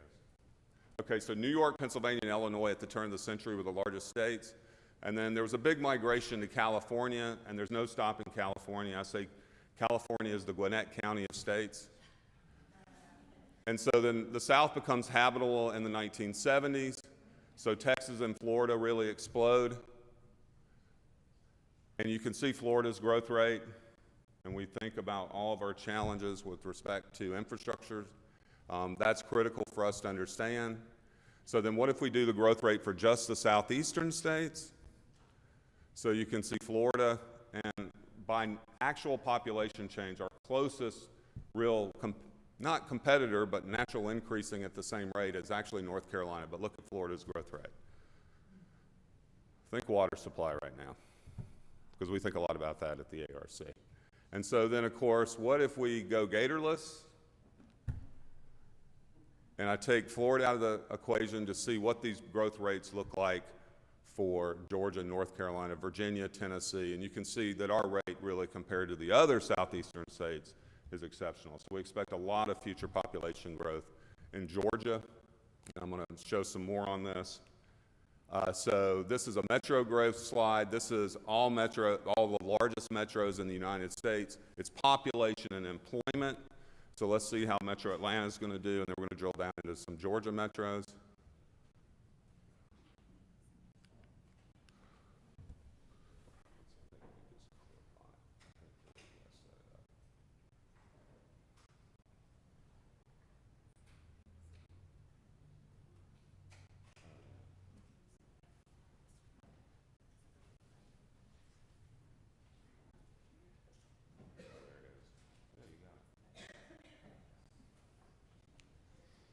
All right, and so Dallas obviously has been the fastest growing metro really in the last 10 years, and you're going to see that. So 2005, 2006, Atlanta really came out of the pack, but you've got the New York, Los Angeleses being really chased by Dallas and Houston, and we're there. Metro Atlanta's population growth is obviously very strong. So I highlight all those metropolitan areas, and of course, Midwestern, post-industrial metropolitan areas aren't expected to grow very quickly, so you can see those relative rates, and I'm going to hit, it's going to change here. So we take out the biggest ones, so you can see these relative rates for Washington and how well Miami did, and then of course Atlanta coming out of that pack to see how we're going to do, passing San Francisco, obviously in the last decade, and then out into the future, as we really track with Washington and Miami to grow out into our forecast to 2050. So I could show you a bunch of tables, but I think this is a much more compelling way to explain these growth rates. And so Southeast metros, now we're going to drill into some places that you're really representing. So here we go. Try it one more time. I think this is the one where, oh, it's gone. So Atlanta, Tampa, Orlando, obviously, there's no stopping Mickey Mouse. And of course, Charlotte did really well, but pay attention to Raleigh. Raleigh's a place that fascinates me because their population was very similar to some of those that are in the back of the pack in this growth video. So I'm going to take Atlanta out of this video just so you can see those relative growth rates and see how well Orlando did, but then really how Raleigh bent its growth curve and really left some places that were bigger than Raleigh behind, and we expect that to continue, obviously. So now we're just going to do Georgia metros without Metro Atlanta. So these are all MSAs in the state of Georgia. It's the same idea, population and employment. Chattanooga, I included it because it touches the state. A little bit of the MSA goes down into Georgia, and then of course Augusta, which already is the largest population metropolitan area outside of Atlanta. And so you're going to see Savannah has done quite well, and you see these relative rates. So here comes Athens. College towns obviously do very well in the United States. And Gainesville, which has come out of the pack really in its growth rate, and we expect, again, that to continue going forward. And then this is aging. So this is the last one of this series. So under 17 and share of 65 plus. So Warner Robins obviously has, and Albany had the highest shares of children in 1969. And then of course Athens, you'll see that share of under 17 is very low. There's a reason for that. And we'll hit play and see how aging is going to impact these metros across the state. And really about 2005, the baby boomers start hitting 65. So you'll see this really start to take off. Obviously, Hinesville is a military town. It has a permanent age structure, right, as a military base. But everybody's moving over now, and that's the critical point. The share of children is going to fall, and then everybody is really getting older. And so you look at those percentages, and that's where you'll have the sticky point, like 1 in 5, 1 in 4 over the age of 60. But a big, big movement over. So I'm going to skip this today. Thinking about metropolitan Atlanta's growth, there's one fact I want you to know about recent population growth, that the city of Atlanta is going to finish this decade building more residential units, not just single family, but multifamily, than the other jurisdiction. That's a 50-year pattern change in the growth rates. It impacts the way we do forecasting in metropolitan Atlanta because we have to think about these recent growth rates when we build models to project where future traffic congestion will be, which is a critical thing for the ARC to do. And so if you look at where we're building single-family permits, you can see that there's a lot of concentration actually in the core. And I'm going to show you some stuff on housing price that I think will fascinate you. And of course, the city of Decatur's school enrollment is up 97% in this decade.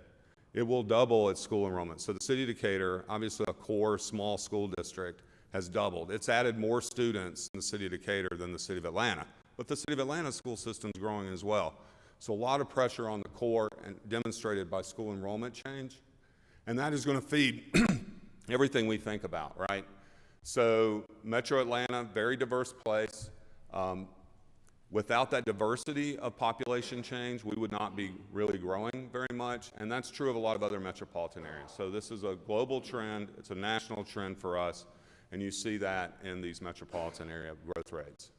And down at the county level and the city of Atlanta, you see the city of Atlanta adding white population now and white population decline in our suburban communities.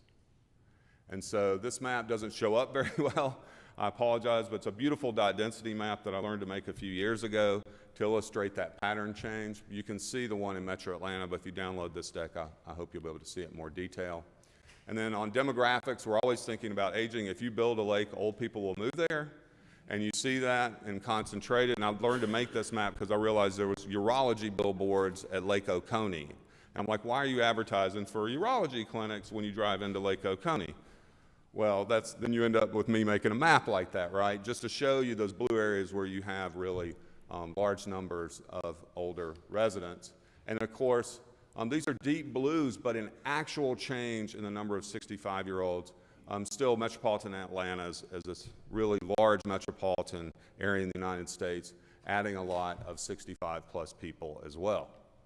And so the most recent trend that I think is going to have the strongest long-term impact on us is this recognition that housing prices have changed dramatically. But when we talk about Metro Atlanta, we always say, hey, it's an affordable place at the metropolitan scale, and we rank pretty highly on that. But we know at the ARC, if you add in transportation costs, we don't look so affordable anymore because people obviously make these long commutes, and it's a real burden on them. And so again, that impacts our forecasting. The other big change is the way poverty has been located in metropolitan Atlanta has changed. So in 2000, you can see it was really concentrated in the core of the city of Atlanta. But since then, if you're looking at 2016, at the share of households living in poverty at the census tract level, it's become a very suburban problem. You've heard the suburbanization of poverty. This is a map just to illustrate that issue. And for us at the ARC, well, what we're thinking about is you're a low-income worker, you're working hard, how are you going to get to your job? Because that's a critical part of a low-income household's economic success, is being able to get to the job. Everybody knows this. So here's where they live, and here's where they have to get to work. And that's the real challenge, right, when you're making these long-range forecasts about how to make transportation infrastructure decisions. And so this is new data, truthfully, that I'm very proud of as a data geek. I don't shy away from that.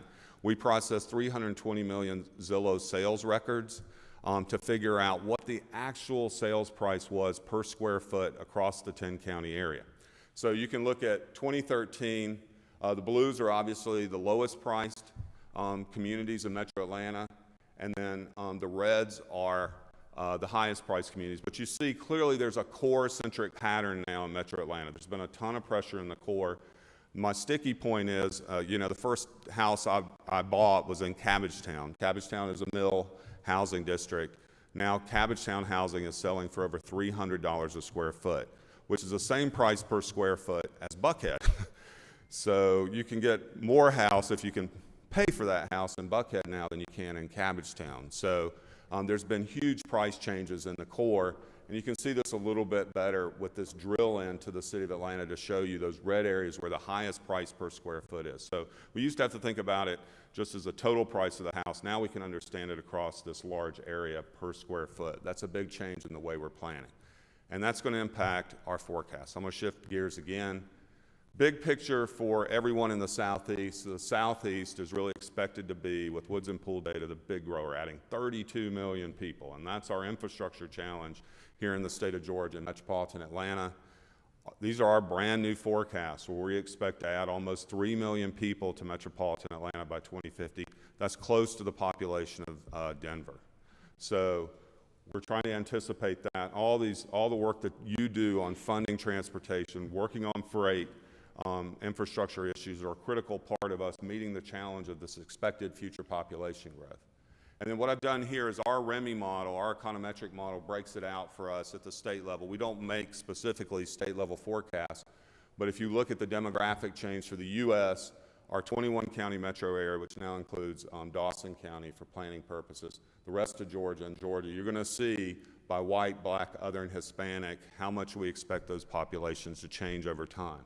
So across the board now, and this is new in our forecast, white population is expected to decline. That's actually already happening, and so you would expect the forecast to reflect that, given that I've showed you that those fertility rates are below replacement birth level. So without the other components in demographic and race and ethnicity change, we wouldn't be growing.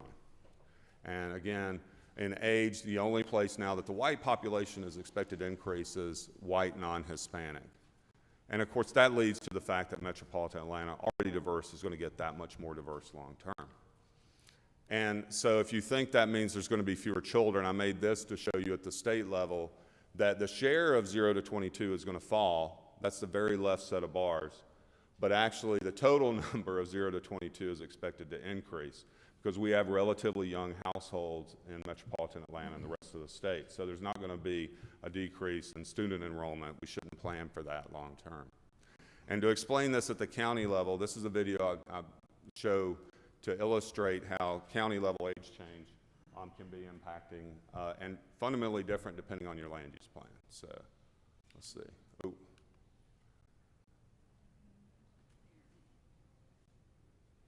It'll take a second to play it.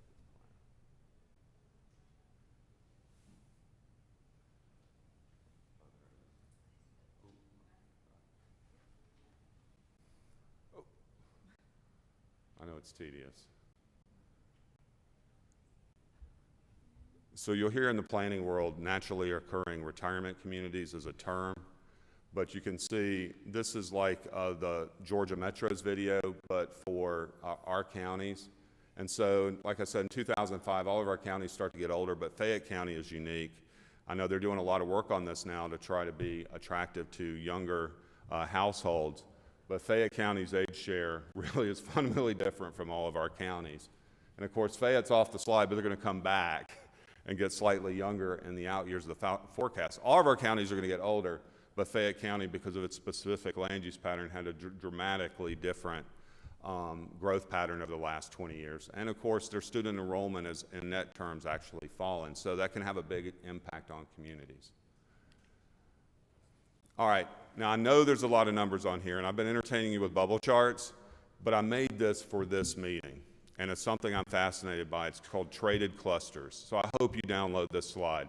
This is the best slide in this deck, I promise you. I love this slide because it really tells the economic history of Georgia. So I'm going to walk you through it. These are traded clusters, which means we export this work, right? So for Georgia, in 1998, our location quotient, you know, if we have a higher share than the nation of those jobs, for these different NAICS three-digit sectors, if I'm going to be technical, you would see that business services ranked 11th nationally, right, for that traded cluster sector. And then, of course, if you look at textile manufacturing in 1998, we were second for that concentration. So those concentrations really show you where your economy is critically the most strong. And so the greens are where it's not. And then the total employment for you there. So then what happened in that period of 20 years? How did our economy change? So, of course, you can see the total employment rankings. So this is why this is so valuable. You can look at business services and say, man, we added 170,000 business services jobs. That's great. But I highlighted the red employment for textile manufacturing. We all know this. It went from 100,000 to 40,000. But even with that, now the location quotient rank for that job sector is #1 in the nation. So it actually went up in the location quotient rankings, even though the sector declined in total employment. So across the board, you can see those blue areas are where we have a strong cluster in this data resource. And of course, I put the link if you want to go look at this data. So again, livestock processing. Every once in a while, I'll try to explain this when I'm out and about nationally. And you can see people snicker, but there is nothing to snicker about at the strength of this economy for us. It's one of those things I'm fundamentally proud about, right? This industry creates thousands and thousands of jobs. So we should really take heart that this is a big part of who we are. We grow things, we make things, and it's still a big part of our economy. And of course, the final thing I want to mention is something that really has come up is aerospace, vehicles, and defense. So think about Lockheed Martin and all the work that happens down at Savannah now, that this has become a big part of the economy of Georgia. So again, great information for you if you want to understand how Georgia's economy is really changing. Of course, wages for Georgia, I heard you guys were already talking about this, so we've been lagging behind state level and metropolitan Atlanta. And of course, if you look at our natural strengths, concentrations in Georgia, you saw that textile, carpet and rug mills is going to be included in that. That is exceptional, 24, right? Dalton, the Dalton area is such a huge, huge footprint of this type of manufacturing in the United States. And then one of the unique data sets we have, Burning Glass, to show you what is actually being posted for by businesses across the United States. So in the state of Georgia, the #1 job posting is for software developers. The second is registered nurse, and then of course, tractor and truck trailer drivers is obviously the third highest posting. So my daughters, you know, I want them to be a registered nurse that knows JavaScript programming, and I hope they like to drive trucks because they'll always be employed in this state. So that's where we are. There's an unlimited demand for nurses and software developers in this country right now. And so if you look at Georgia, Georgia has a very high ranking for the intensity of demand for software developers.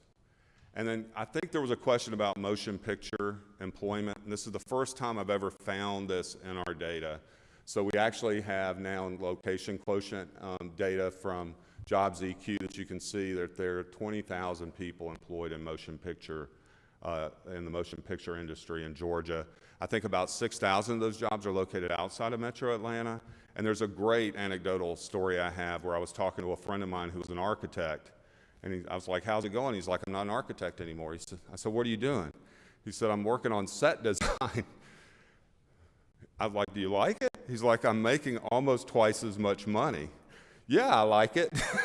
And I thought, that's exactly the story that I think you guys want to hear about the value of that work. So he's changed careers, and he loves it, and he's making good money in motion pictures. So I couldn't be happy to highlight these numbers for you.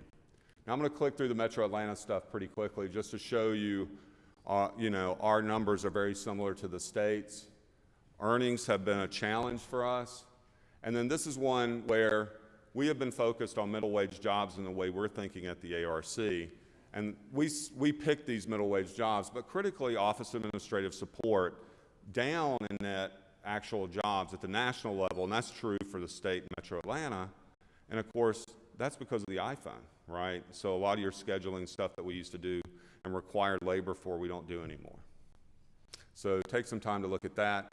Middle wage jobs, Atlanta's at the back of the pack for adding middle wage jobs. That's all this slide shows you. It's a real challenge, something we've got to work on. And that's why I'm so interested in these things like software developer job postings, because those are high-paying jobs. So we talked about Georgia's strengths. Atlanta's strengths, scheduled air transportation, the airport is such a big part of our economy, right? And then you'll see textile furnishing mills is up there as well. And then compared to other metropolitan areas, there's no stopping San Jose, right? And we're in the pack, but there's some places like Huntsville, Alabama, where they have high concentrations of software developers, stuff you might not be aware of. And again, on space development, I'm going to click through these pretty quickly because I want to be respectful of your time, but I hope you look at that. The reality is big metropolitan areas like San Jose are really accumulating economic wealth and energy into them, and there are a lot of places that just aren't. And that's the critical thing for us to be focused on. Now, we always talk about job change, and I built this a few years ago to get at this idea of you may not be expecting more jobs in manufacturing, but that doesn't mean in our econometric models that that economy is not growing, right? There are productivity and technological change improvements made in manufacturing that mean that we're losing jobs, but that doesn't mean we don't forecast more total GDP growth into those sectors. So this is a highly valuable slide to say, look at jobs, but also be thoughtful and look specifically at how much we expect these sectors to actually grow. So information isn't going to add very many jobs, but we expect that economy to grow pretty substantially in our forecasts. And I always finish with this last slide because it really breaks down economic history as well, to show you 1990, the change from 90 to 2015, and then 2015 to 2050. And so with all of that aging, really, we know that there's going to be a lot of demand for health care in this country, the state, metropolitan Atlanta. So of course, we expect that sector to be the fast grower. You can major, my daughters can major in anything as long as it's biomedical engineering at Georgia Tech. That'll economically proof our house. And of course, professional technical services, we talked about that, very strong. Now I'm going to tell you one change that will probably update the next time we do this forecast. You were talking about it, really, the retail sector. The latest set of national forecasts that will eventually feed our models has the retail sector actually declining. It's something we're going to be trying to understand more at the ARC. Amazon's added like 350,000 jobs, but the retail sector has only grown like 70,000 at the national level. And I'm not saying those numbers exactly right, but there is as Amazon grows, there's a trade-off in the net jobs by location. And understanding that impact is going to be critical for us as we think about that very large sector in metropolitan Atlanta and the state. So with that, that's a blaze through a lot of economic information. And as always, we're happy to help. If there's any information you need, wherever your district is, we're happy to make that data available to you. That's a critical thing we like to do, because a lot of these data tools that I made this data for, it's not just for Metro Atlanta. We can make it for the rest of the state as well. So thank you for your time. Any questions, I'd be happy to answer. 12 minutes. Wow, that was a lot. That's some of the most interesting stuff I've seen. Okay, who we got first? Everybody push your buttons because everything's working, we think. The system is back to working now. So you get your microphones and all. Who you got first? Representative Knight, or Chairman Knight. Yeah. It was a great presentation, a lot of data. I guess I've got two things. The first one was the short one. Very concerned about the retail versus, I guess, the online craze. It will have an effect on our communities. I will remind everyone, as far as state, probably sales tax okay, but at that local level and retail, that's an important part of our local communities, their employment, the vitality, and not only the revenue of local governments, but just a comment there. But more so as we prepare for these industries that we see growing. You had mentioned, I guess, aeronautical vehicles and Department of Defense. I assume, aeronautical vehicles is aviation. Right. Could you talk a little bit more about that and what you see there, and how can we help prepare, obviously in an aging demographic, some of these other folks coming in and filling this high demand area? Well, right. I'll be honest with you, my dad was an AMP, if you know what that is. And so I grew up around aircraft. So it's very critical to me still. And what I think we all understand is, in a lot of the maintenance and really the people that do that work, it's a really, as I understand it, an older workforce. And so really, I think if I was thinking about state policy, really trying to incentivize more young people to go into those types of programs. And I know that y'all are committed to that, recognizing the value of really, maybe not the 4-year degree, but the 2-year degree and additional training to help meet that demand, because that's absolutely there, as I understand it. Just in maintenance of existing air transportation. The manufacturing cycles, as I understand, I think you had someone from Savannah down here, and I'm sure they know a lot more about it than I do. So if you're building luxury aircraft and the economy slows down, it can be feast or famine. But these military contracts, I got to tell you, from my perspective, are absolutely critical. When I tell people, really, we don't talk about it enough how important the military is to the state economy of Georgia. I'm not an expert on the numbers on that, but the reality is we see it in the numbers, but I've never really dug into it. I just think it's one of those things we've got to absolutely pay attention to and make sure, because those wages are going to be, for that type of manufacturing, extremely high. So there's really no downside to trying to grow that economy. So I'm very happy that you're thinking about that as well. So. Representative Stovall. Thank you, Mr. Chairman. The question I have is, with the census fast approaching, and I know that in your data you talked about population growth, what are some of the things that ARC is planning on doing to stressing the importance of that census count? Yeah, truthfully, we've had two full-time staff on the GIS side, if you know Geographic Information Systems, doing a lot of work, and all the regional commissions do this work to help make sure that all the geographies are right for the census. So that's quiet. I know it's esoteric, but it's critical work to get right. We built special scripts to help process address data, try to help with that for the rest of the state, which has been really a work I'm proud of. So we're very technical on this. There's every time the census comes up, there's good core responsibilities. The other thing that comes up is we obviously do our own population estimates. And of course, every 10 years, we get to see how accurate we are at the ARC. And so that's one of the things we're wondering about is really, is the City of Atlanta's growth rate going to demonstrate this time? Because truthfully, and if I'm being honest, I've been burned on this before, thinking the City of Atlanta grew, and it really didn't. But this time, with the occupancy rate data that we do get to look at, I think it's going to be very high. But again, the data has gotten better, so it's going to be, I think, a lot easier to do a lot of the counting. And as I understand it, the Census Bureau is going to do more digital work, which I think will make that a little bit better. But again, every person means more dollars, so that's a critical part of it. Yeah. Senator Jordan. Good morning. Good morning. Right here. Sorry. You indicated that as Amazon grows, we're going to see the retail sector numbers decline, but we know they're adding jobs. So what sector do those jobs necessarily plug into with respect to your forecast? Yeah, and so I checked with our chairman, literally asked me that same question, so I went and dug back into it. there's a specific NAICS sector.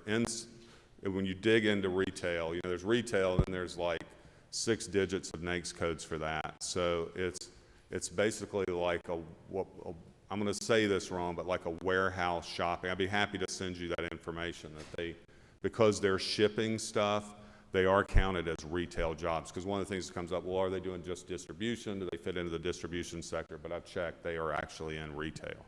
So just as a follow-up, then that would indicate that even though the loss is more than the addition from the Amazon jobs, is that correct? Well, exactly. The Amazon type sector jobs. Right, and you can all think of a business that you no longer shop at because that footprint in your communities has changed. And you see, like in our world, the development side, like everything is like, to me, the battery is the perfect example of the shift in the way you think about doing development.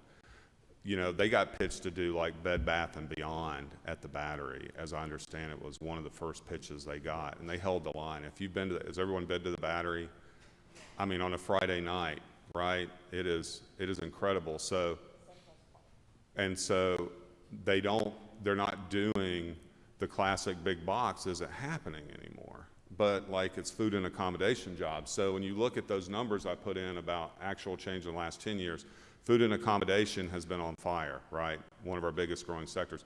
But those are absolutely the lowest wage jobs. That is not a sustainable income either.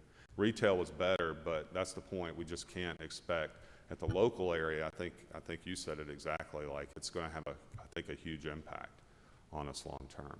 So they're going, the development community is already shifting away to these experience models, more like Avalon, the Battery, Ponce City Market, instead of the big box model. I think is the critical thing. But it's going to mean less jobs in the local area. There's no doubt about that, I think. Representative Dickerson. Thank you.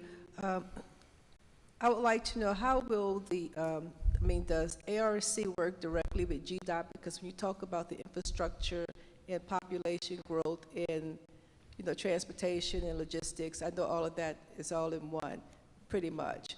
And with the passage of House Bill 170 several years ago, are those dollars working well for you? And are you able to forecast, the areas that will need the infrastructure and get to those areas sooner than later? Yes, ma'am. I was with you in Rockdale County. We were sitting at the same table for their transportation summit, and there's some people here that are working very hard on that right now. I can tell you from our perspective, ARC and GDOT could not have a better partnership. 170 completely changed where we were on transportation infrastructure. I don't know any other way to say it. So sometimes I'm talking about why you should invest in Metro Atlanta. And I really love that I get to do that. And I get to say now in good conscience that like nobody is doing more to address growth and congestion than we are. Because, really when you look at all that future population growth, we're going to have places where congestion is going to increase. But it's meeting that challenge and demonstrating that you're putting as much as you can into our infrastructure to get at that. And so 170 was a huge reset, and it's so fun, truthfully, to be with GDOT and see them energized and building and doing all this work. We're always going to wish for more money. I wouldn't want to say anything any different, but in the way we're planning for it, it's been a huge reset. I mean, I'm always checking the data on the managed lane projects. It's a beautiful thing. It's really had a positive impact on the commutes for people in the Northwest Corridor in particular. As we build that system out, I mean, this is really great investment that y'all have made in metropolitan Atlanta and the rest of the state. So, yeah, we couldn't be more excited. GDOT's on fire. Thank you. Okay, that appears to have exhausted our questions. We appreciate very much you being here today. This is exciting information. Thank you for your time. Thank you so much. Those bubble charts that move, I've never seen anything quite like that. That's pretty cool. Our next presenter is going to be Dr. Tom Cunningham, and he comes to us today from the Metro Atlanta Chamber, Senior Vice President and Chief Economist for the Metro Atlanta Chamber, and joined the Metro Chamber in 2015 following a 30-year career at the Federal Reserve Bank of Atlanta He is a specialist in open economy, macroeconomic policy, and regional analysis. I didn't even know that that was such a thing, but I'm glad it is. And we have an expert here to talk about it. So, Dr. Cunningham, we appreciate you being here with us today and look forward to your presentation. And the podium is yours. Okay, well, thank you for having me here. Wait a little while for the crowd to settle out. And we haven't given them a break yet this morning, so some are having to take a break. I understand that completely. You know, all right. There's nothing better in the middle of the morning than, 45 minutes of economics. So, yeah, I understand completely what's going on here. Hi, thank you for having me. Let me talk about the economy of the metro area. Metro Atlanta has grown persistently faster than the rest of the U.S. for a long period of time. The kind of differential in employment growth started really in the 70s and has persisted to this day. At the moment, for example, we're seeing our employment growth in metro area at about 2%, a little bit less than that, which now coincides actually with what's going on in the state. The nation as a whole is adding jobs at a little bit over 1%. And that kind of differential is something that we have enjoyed for a long period of time, but it has an awful lot of implications that speak to a lot of things that Mike was talking about. And one of the big things that we have to rely upon in the area, both the state and the metro area, is in-migration. That if we are going to grow faster than the rest of the nation for a period of a number of decades, it's got to be the case that we import people from the rest of the nation. And that's what you see in Atlanta, that, overwhelmingly, people that are around here weren't born here, that they came from some other part of the country. What that means is that we tend to look more like the rest of the nation as we grow. And in fact, as you look at the pictures that Mike showed, even though there are some areas where we're particularly concentrated, in general, it's very hard to find an area apart from Atlanta that's more representative of the U.S. economy overall. If you take that with the integration to the rest of the economy, what you find is that the outlook for the metro Atlanta area is about the same as the rest of the United States, just added a little bit in terms of growth. And this is something that's been happening for a long period of time. If we think about kind of where we stand now, and a lot of people who have been here for a while don't really appreciate this, the metro area is extremely large. If we were an economy unto ourselves, we'd be bigger than the country of Norway. The fact is that we're big, and consequently, as we think about what may disturb our kind of growth going forward, it really depends on what's going on in the rest of the nation. So let me talk about that a little bit. There's an enormous amount of concern right now about the potential for recession nationally. And if that happens, that's going to hit us too. There's no way around that, just because we are so reflective of the nation. In the last 3 expansions, we've seen the economy, the U.S. economy, grow for extended periods of time. And that really refocused the profession's interest in kind of how business cycles work. And the result of that work, the result of that inquiry, I think in a consensus sense, is that expansions don't die of old age, that something has to kill them. So when you look at kind of people that are providing economic commentary and saying, well, look, we haven't had a recession for a long time, that means that the probability of recession now is higher because we're due for one, that's not true.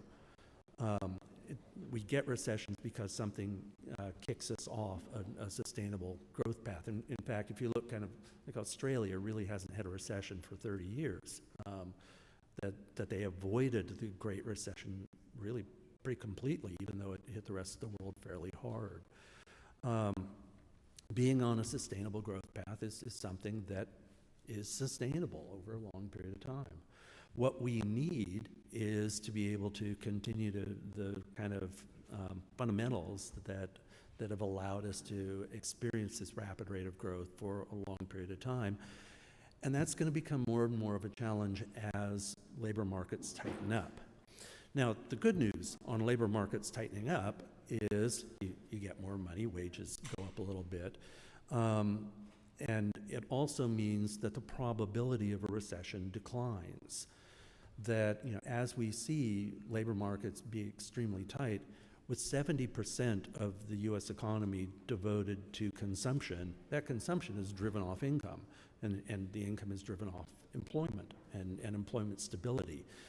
If we have fairly high confidence in our employment security going forward, we're not going to see consumption derail, and if consumption doesn't derail, we're not going to get a particularly bad recession if we get one at all.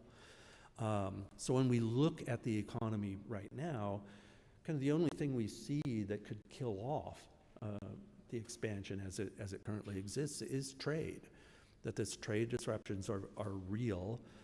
They have been in place for a long enough period of time that we can say, as they currently exist, it doesn't look like it's enough to derail the current expansion, but it is a problem.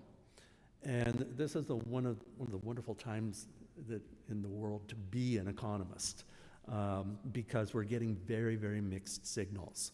On the one hand, you look at the real side of the economy. You know, jobs are you know, easily available. They're paying more over time.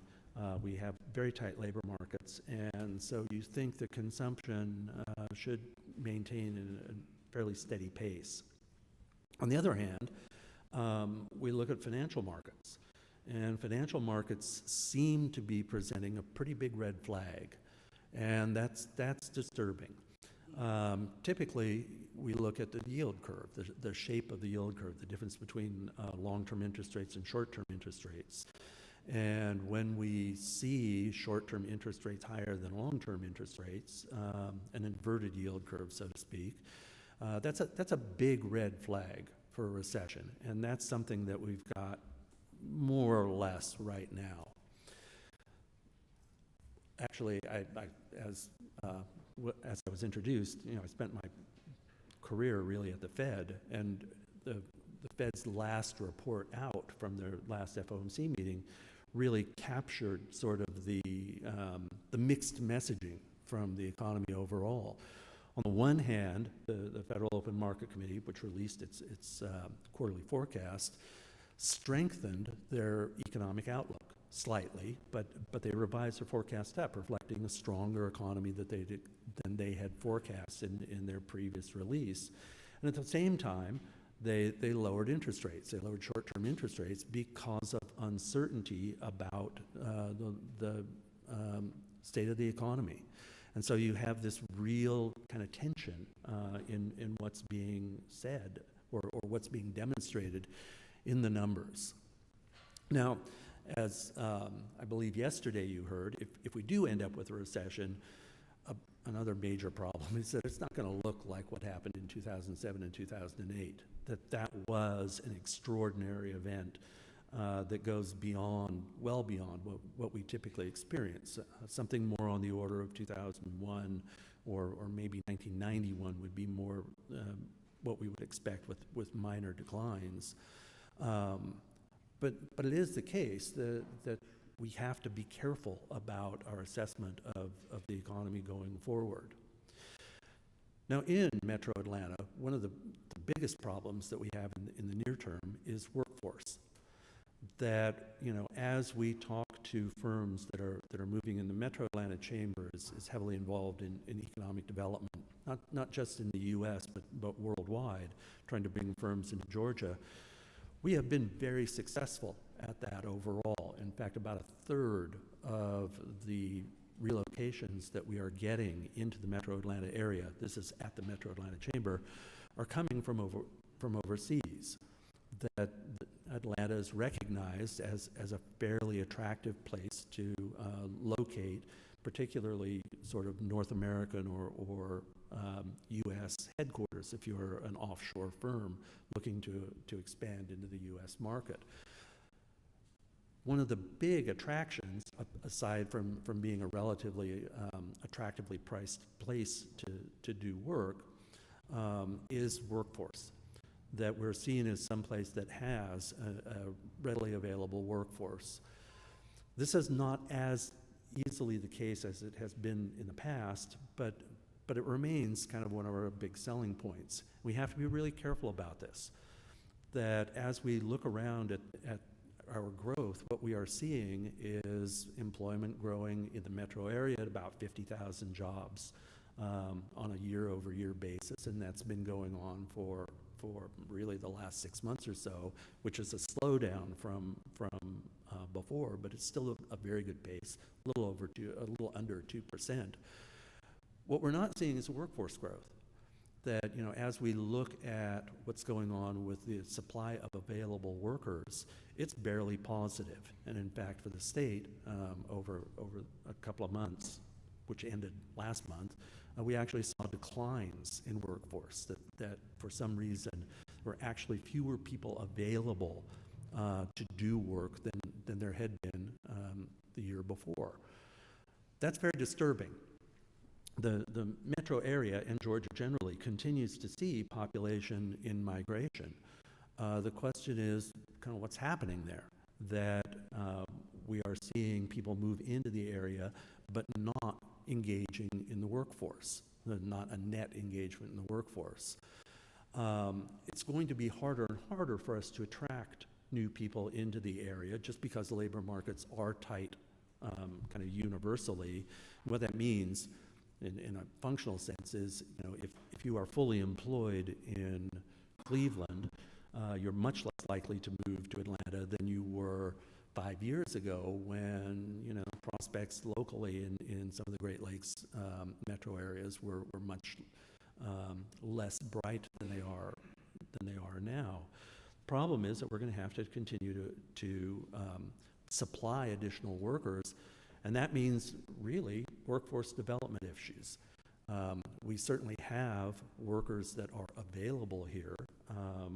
You know, we spend an awful lot of time and effort on worker training. One of the kind of interesting things about Georgia is that early on in the process, in this sort of expansion, we recognized the issue of the need for workforce development and kind of the skills mismatch that is out there in the economy. And let me amplify that in a really kind of stark way. In the U.S. as a whole, the question is kind of, you know, are we at full employment? We're at 3.7% unemployment. Is that full, blah, blah, blah.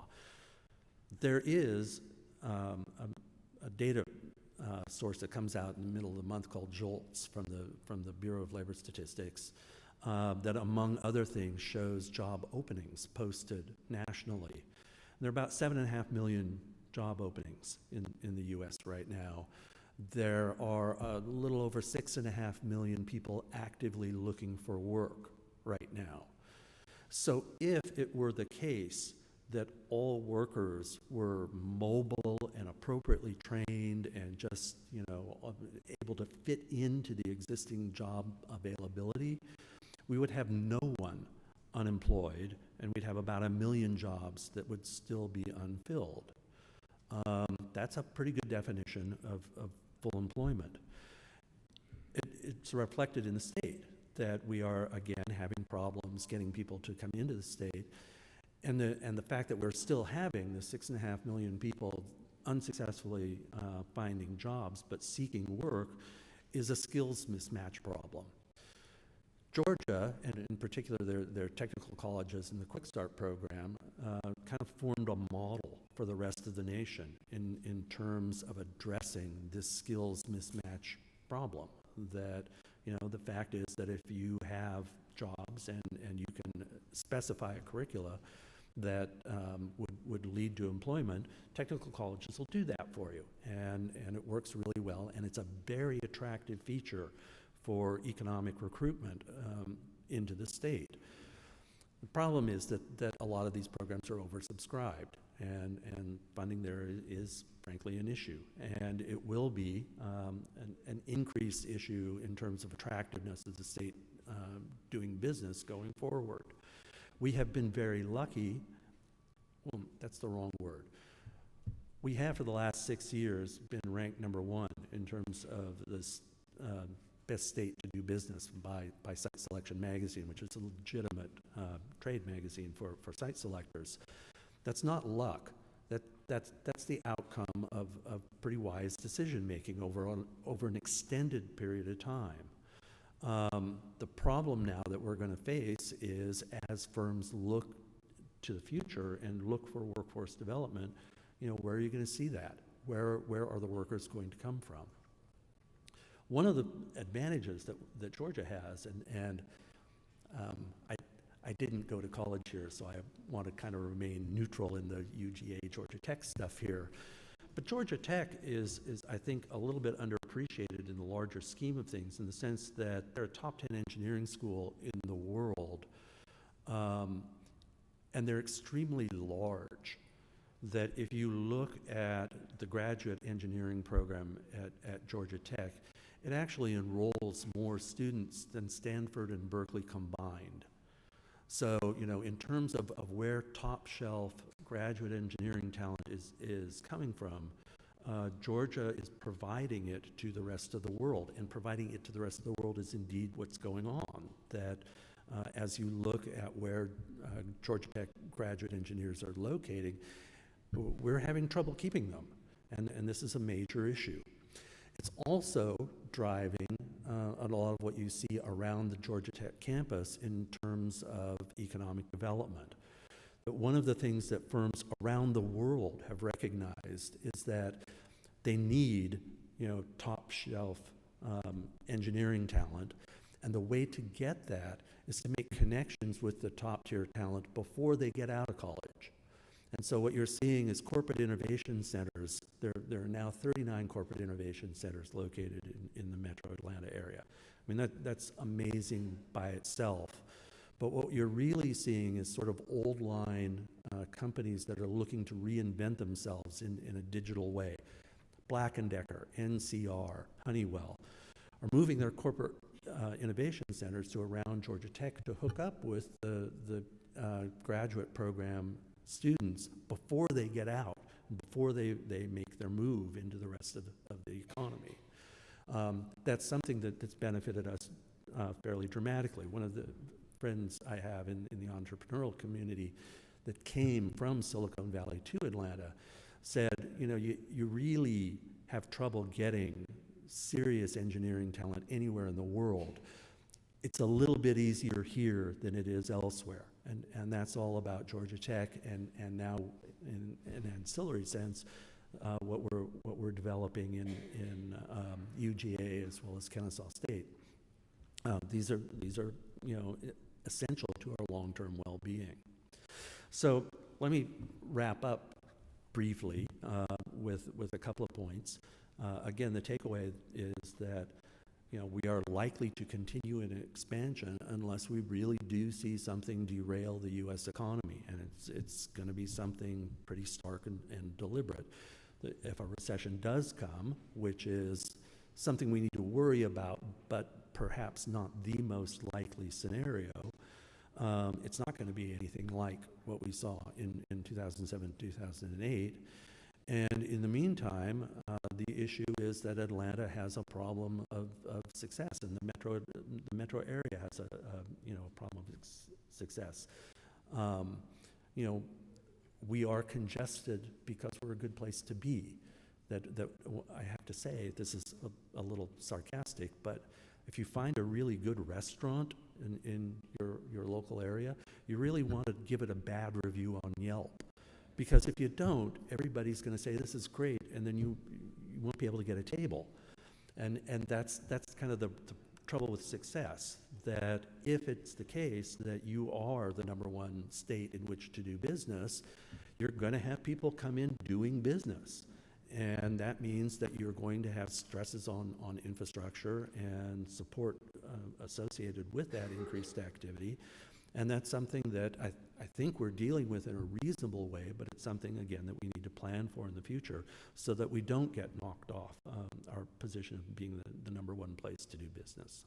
So with that, I'll shut up. Questions? Well, you do have a few of those. So Representative Bruce. Thank you for the information. My background is human resources, 30 years. And what I have found, just by every presenter so far, has said something about problems getting employees and labor force. But what I have found is that a lot of companies appear to have tests for those jobs that have nothing to do with the person's ability to do the job. Yeah.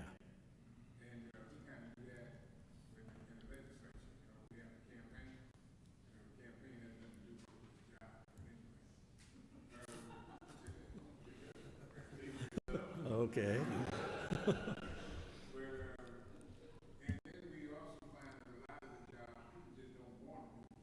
Yeah. And you know, with the immigration things that are happening in Washington, a lot of the people that will be willing to do some of those empty jobs are no longer allowed to be in the country for different reasons.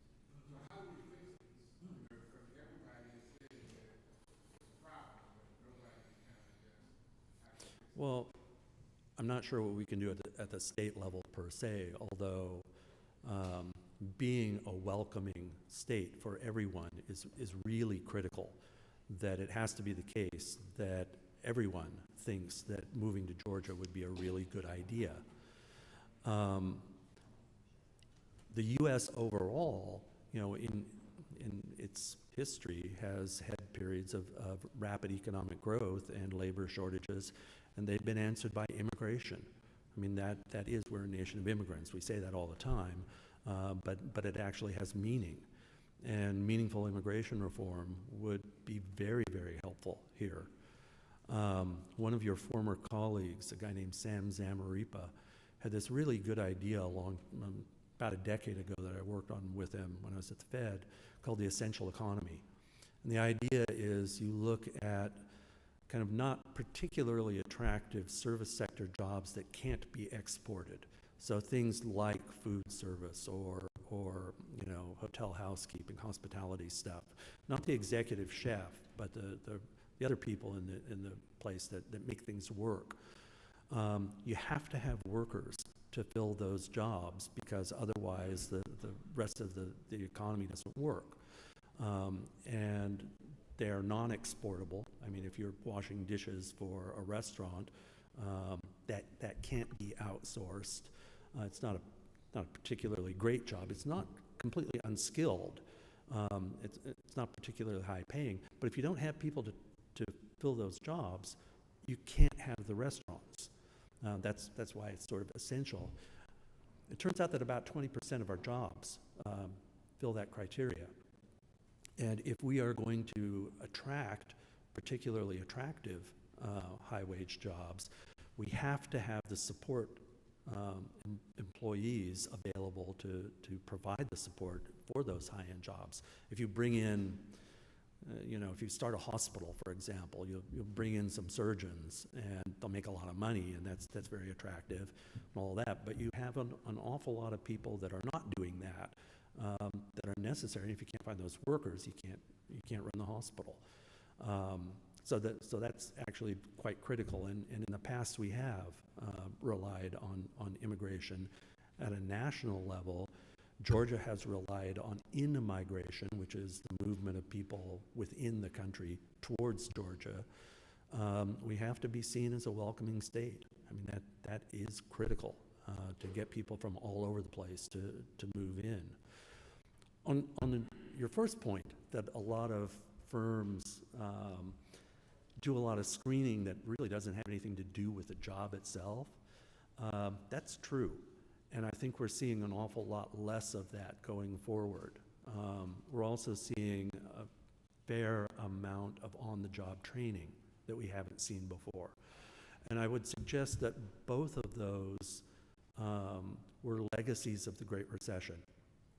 That, you know, in the Great Recession in 2008, we lost a lot of jobs. And what that meant was that if you were an employer, it was pretty easy to find employees. And so you could ask questions that were pretty irrelevant to the job, and still be able to find the workers. I remember, again, in my Fed days, going out in South Georgia and talking to somebody, and they said, well, yeah, asking all these questions really is a problem for my HR people, that gives them a lot more work to do. But at the end of the day, I can still fill the jobs because there's enough people in aggregate available to actually fill the positions. Now that's not true. And firms actually have to kind of be a lot more careful about what it is they're asking people in the screening process. And it's also the case that in terms of on-the-job training, again, 5 years ago, if you wanted idiosyncratic skills or some particular, industrial experience, you could get that. And you didn't have to train in the same way that you did do the training in the 1990s and the middle part of the aughts.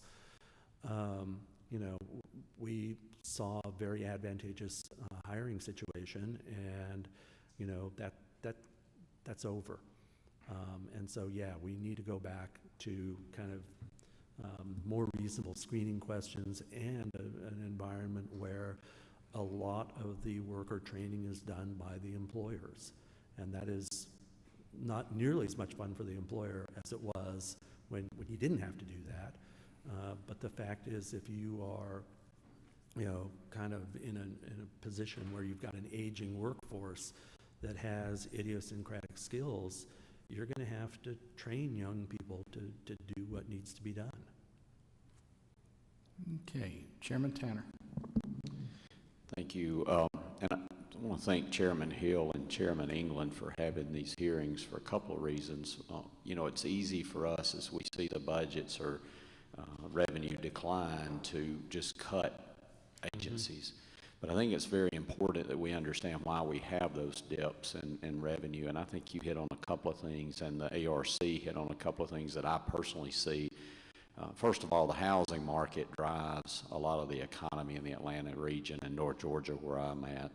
And as a light commercial contractor and someone who does a considerable amount of residential construction, I can tell you that, and you hit on this, one of the biggest challenges that we're facing right now is material cost has outpaced income growth, which is driving the home prices higher to a point that they're becoming less affordable.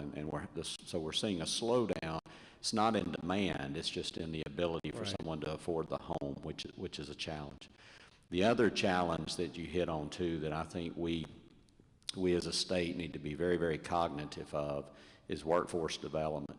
The biggest challenge in my industry that we're seeing is the ability to attract employees. Every trade that I deal with on a daily basis would be able to double the size of their business today if they could find qualified workers to work, and it's very challenging.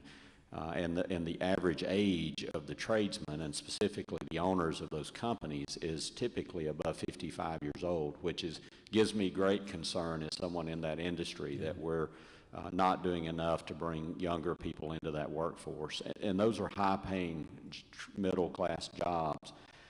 The other thing I want to mention is, and you hit on this also, and I think ARC may have mentioned this, but just to give you an example, the Kia plant at West Point, commercial truck drivers, they have, at that one location, they have 700 trucks that come in and out of that plant every day in a 24-hour period. They only keep 3 hours of stock on their shelves to keep the assembly line running for 3 hours.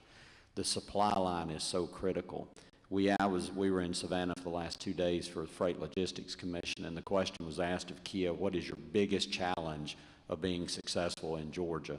Their biggest challenge was, out of all the things they deal with, was being able to find truck drivers. Yeah. And so I think we have to, as a General Assembly, be very cognitive that workforce development has a direct impact on our revenue, and probably is the biggest challenge I know in my industry that we're facing in the metro Atlanta region. So I appreciate the points you brought up.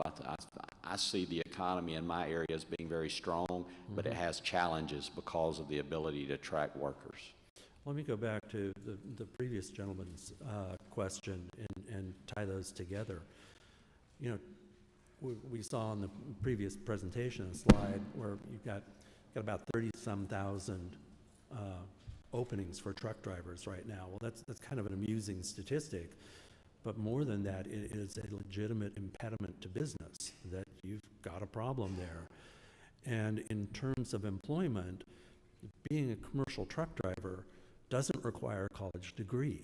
I mean, it just doesn't. And to the extent that we have a lot of screening that takes place that probably is not particularly relevant to whether or not you can drive a truck, you know, that's a very legitimate impediment to what is a vital part in the larger kind of conduct of commerce process. It's also the case that training for CDL licenses, you know, is something that commercial or that technical colleges can do, and some do, and they are again oversubscribed in their applications. It's not as though the problem can't be solved. It's just a matter of either having the truck driving companies themselves, the trucking companies themselves, do the training, or the state intervening to provide additional training, and being thoughtful about how you go about selecting your employees. But yeah, I agree completely that this is a legitimate impediment to employment. And on the construction side, you know, hanging drywall, I've actually done that, and it's hard. I mean, you kind of think, oh, well, you just put it up and nail it up, but that doesn't work well in the long run for the wall. Let's put it that way. You need to know what you're doing. You know, that again is something that can be taught fairly easily and doesn't require a college degree, but it does require some thought in the way we go about kind of training our workforce, particularly in Georgia, where our home builders tend to be relatively small.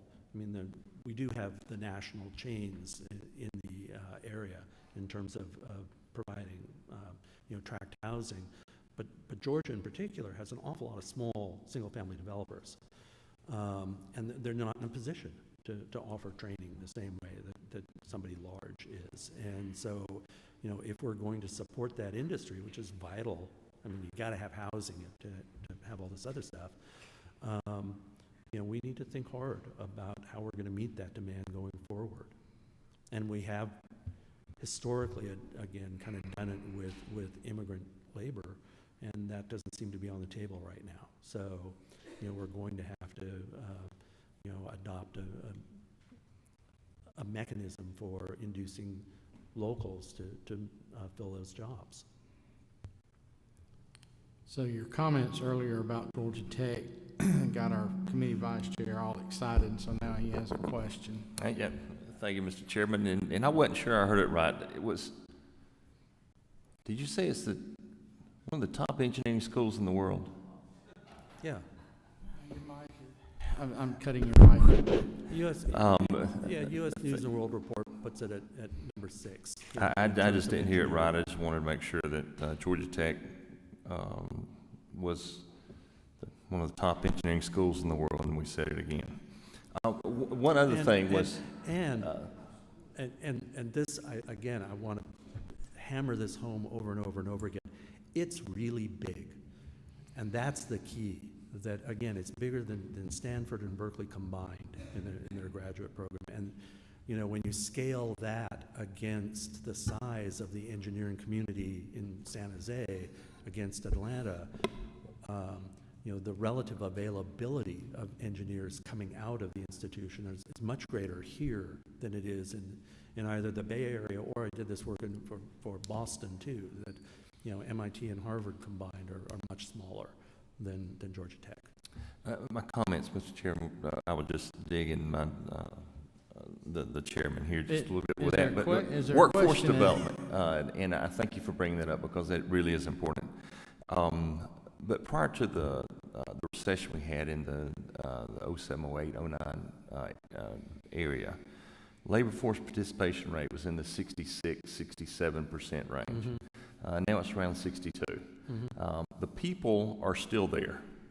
They're just not working. Well, yeah, let me talk about that a little bit. Okay. You may regret asking the question. So the trick is that baby boomers started aging out of the labor force, and that coincided with the start of the Great Recession. And so you are going to see a decline in labor force participation simply because of people aging out and entering retirement voluntarily. Econometric estimates of whether it was people, giving up and just sort of voluntarily exiting the labor force as opposed to actually retiring, kind of split it in half. That about half the decline in the labor force was due to bad economic conditions, and the other half was due to just the natural demographics of people aging out.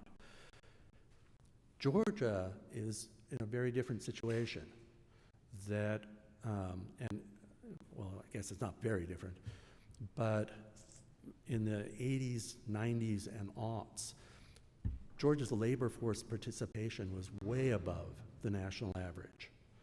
And kind of the story there, the narrative there, is that we had a lot of in-migration, and people came in to work. And so, people that moved into the area took jobs. And since that's kind of where a lot of the population growth came from, that kicked up our labor force participation rate. Our labor participation rate in the state fell pretty dramatically during the Great Recession, but it fell to the national average. And it's rebounded somewhat there, but the national average has too with the economic recovery. And now we're about, as a state, in line with the rest of the nation, loosely. So the kind of question is, how should we be thinking about this from a policy perspective? That for 3 decades, we had an unusually high labor force participation rate in the state, largely because we were attracting workers that were moving in, and not everybody else, not the ancillary people.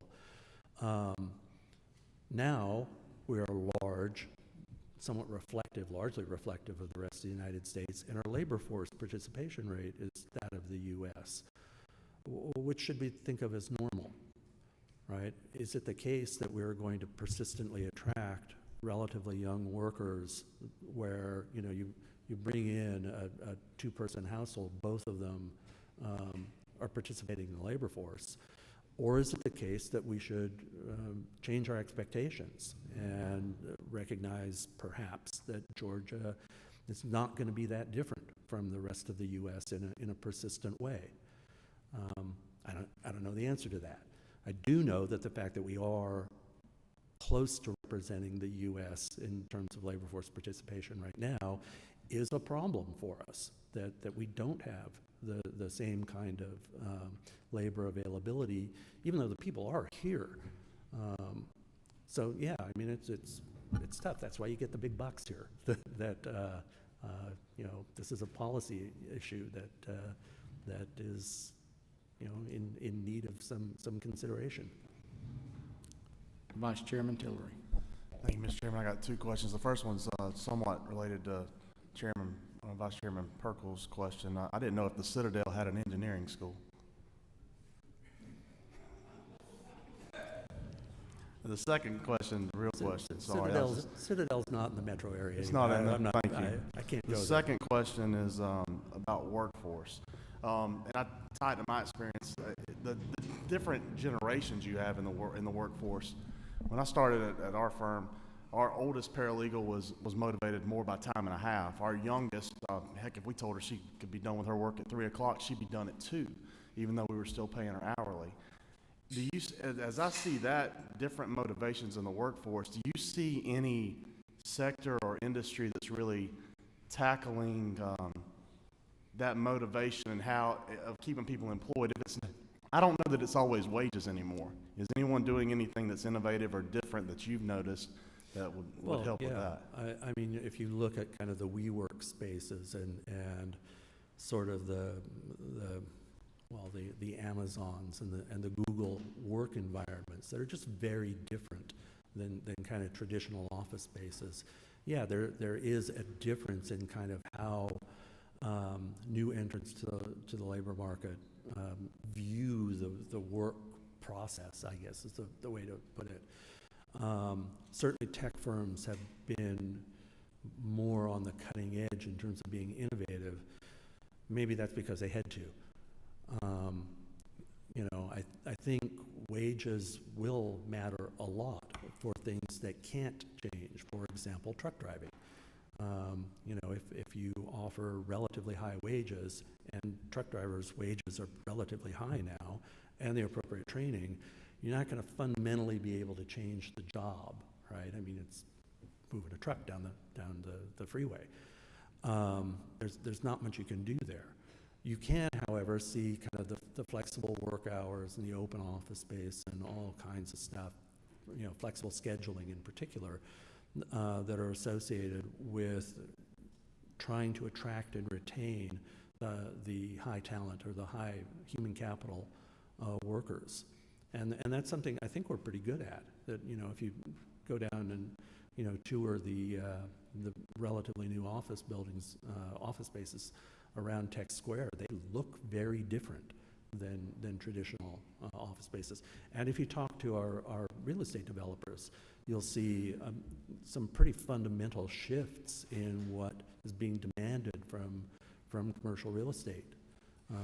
Both on the office side and, interestingly, on the warehouse and distribution side, that the world is changing, and so offices don't need as many parking spaces as they once did. I mean, that's just true, and we, as policy people, can think about changing building codes and zoning requirements to reflect that change in kind of what has to be done in order to attract and retain workers.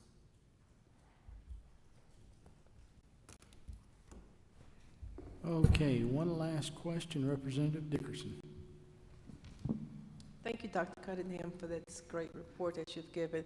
You talked about Australia have been sustained no recession for 30 years. What can we do to do the same? And this is another follow-up to that. You talked about headquarters moving here. What about plants rather than headquarters, so that we can create the wealth that's needed in the States besides just the headquarters to these businesses? Yeah, okay, so I don't know the answer to the first question. If I did, I wouldn't be here. That one's pretty easy. Things happen. In the U.S., for example, this is sort of an interesting factoid. Every recession that we've had in the post-war period started with an oil shock that it was usually accompanied by something else. That like in 2007, we saw a spike in oil prices and we saw this housing bubble collapse. In 2001, we had a spike in oil prices and we had the dot-com bubble collapse. But there's a guy at UC, I think he's UC San Diego, that has done a lot of work on this, and just, look, every recession we've had has started with an oil shock in the U.S. And it's always been accompanied by something else too, but that's kind of an interesting thing, and you can't do anything about that. So I don't know what you do, except to try and mitigate problems when they exist. I'm sorry, what was the second question? The second part of the question is that you talked about headquarters moving here, and I said, why can't not only the headquarters move here, but the manufacturers move here so that we can create the wealth that's needed in the... Yeah, they are. And that was one of the things that Mike showed, that manufacturing output is going up in the state fairly dramatically. Employment's not, but that's because of productivity. That we are getting more stuff. I mean, this is one of the kind of big misunderstandings of the economy. Manufacturing, the size of manufacturing output in the U.S. is bigger than it's ever been. It's just happening with a lot less people, and that's all because of automation and technology. We are getting plants into the metro area, but they're not in the city because there's not the real estate.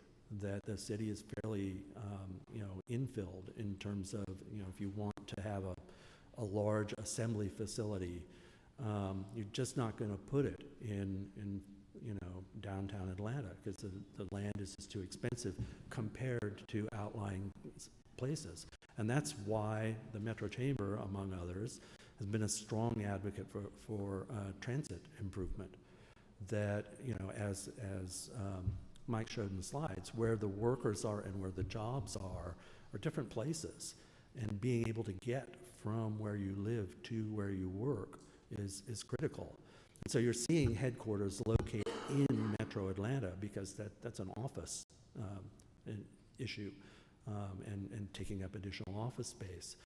But in terms of the plants themselves that are large and spread out, if you go out to Douglas County, you see huge, new facilities being erected. You got to drive to them to get there, but they are coming in. Okay, a follow-up to that. I understand what you're saying, and yesterday we saw 3 Atlantas, and the third Atlanta, I think, could use some of those manufacturing plants, especially if they're off the interstates where, transportation wouldn't necessarily be a problem. Yeah. So I guess I'm wondering why we're not having more manufacturers out, located to some of those areas so that we can create the wealth, especially in that third Atlanta.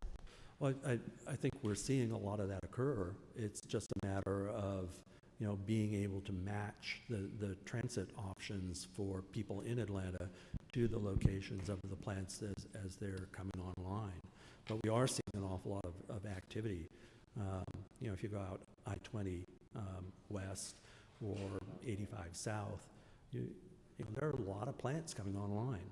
But it has to be the case that if you're looking for those plants, it's going to be in an environment where land is relatively inexpensive.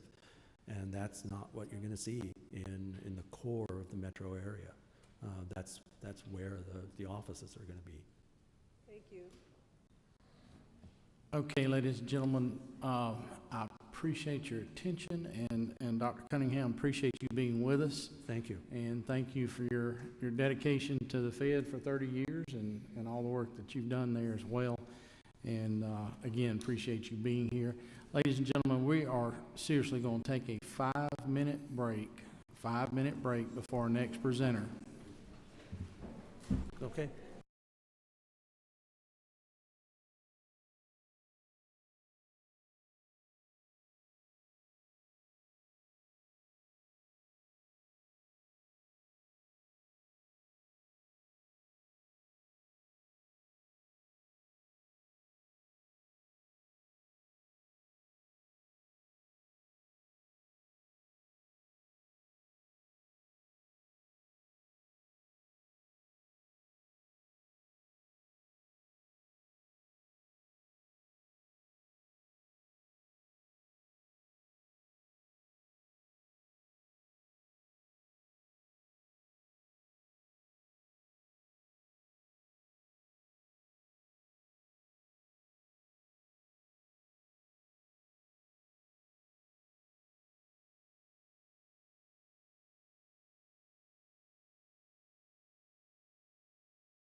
a town hall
If everyone would please come on in and take your seats.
All right, if everybody will, go on and take your seats.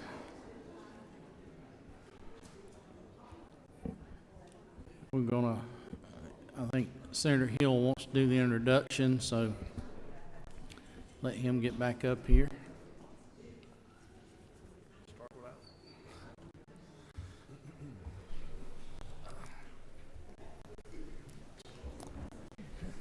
Ladies and gentlemen, our next speaker is certainly no stranger around the halls of the Capitol. He's testified many times over the years, been a member of the Governor's Council of Economic Advisors, who's helped to give information for our past at least two governors on trying to set the revenue estimate.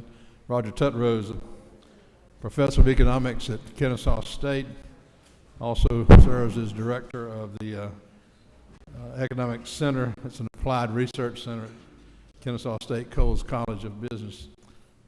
He's just a well thought of nationally economist. He speaks all over. He's well published, and but he's really been a great friend of the legislature, someone that we have been able to turn to for knowledge and information, and he has just been accessible beyond belief. So we're very glad to have you today, Roger, and appreciate you coming, and the floor is yours. Thank you, Senator Hill, and certainly Representative England, leadership of the committee, Leader Burns, and I think I saw President Pro Tem Miller. There we go. So honored to be with everyone today. I apologize for not providing you an advance presentation. I will route that through your offices. I finally got in bed about midnight last night, so I'm running a little bit behind. So I'll try to be brief because I don't see any need to be redundant on what some of my predecessors have seen. I've read some of it and seen some of it online. Here's the issue. You know, we're now in the 123rd month of our national economy expanding. So as of July of this year, we became the longest economic expansion in the post-World War II era, exceeding the one from March of 1991 to March of 2001. So that's great news. With that comes what I would call almost a mythology that just because we've been growing so long, we have to have a recession. And I would tell you from my perspective, we get recessions because of bad policy, because of asset pricing bubbles that pop, because of inventory overaccumulations, and because of a portfolio of what we economists call exogenous shocks. And my good friend Tom Cunningham referenced the energy shock, which, you know, those of us that remember oil embargoes remember that did contribute to several economic downturns.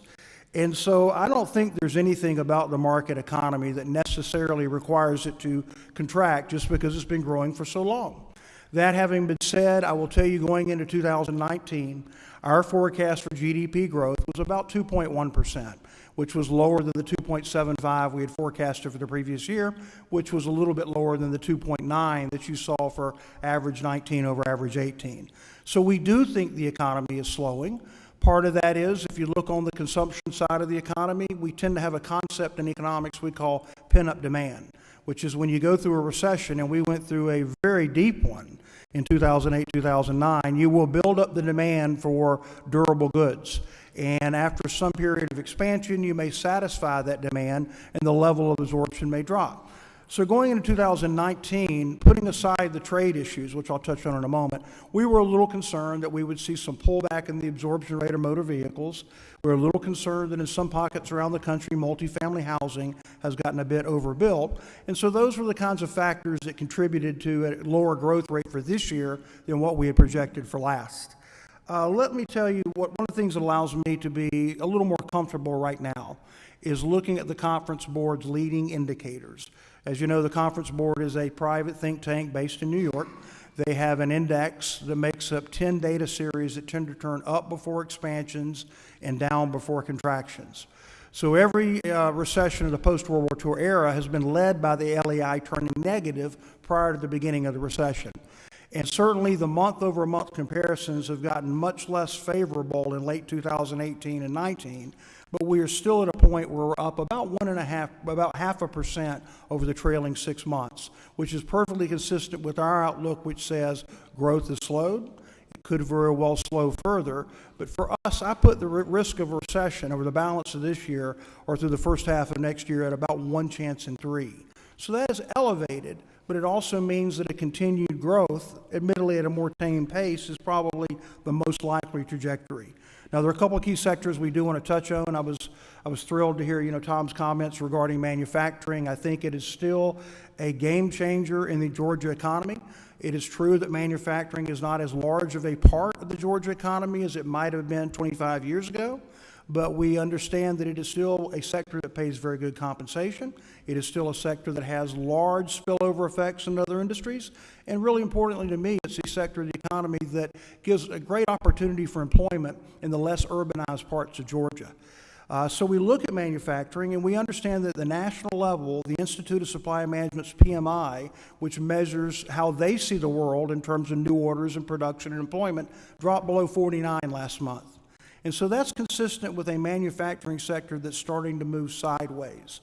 Now, as Tom noted, we are increasing the output in manufacturing, but technology is playing a role in that as well.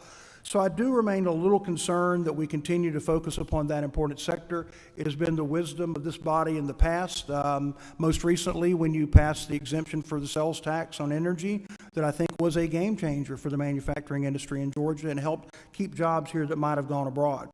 The other issue that I would touch on with regard to that is affects not only manufacturing but also mining to some degree, and certainly affects agriculture, and that is what is going on the trade front. Beginning in 2011, the value of the U.S. dollar rose by about 30% against major trading partners. That means that everything we produce in Georgia gets more expensive on global markets, and foreign produced products get cheaper here. So it hurts us on trade, not just manufacturing, it also hurts us some on ag. And I was reminded of that when I was speaking in Kansas last year, and a couple of the bankers came up and they said, when the dollar goes up in value, the spread between the prices we pay for inputs and the prices we receive for our final products narrows. And I think certainly if you look at the Department of Agriculture studies, they would show a little bit of that phenomena has been playing out over the last couple of years. But the other story on trade is, of course, the tariffs.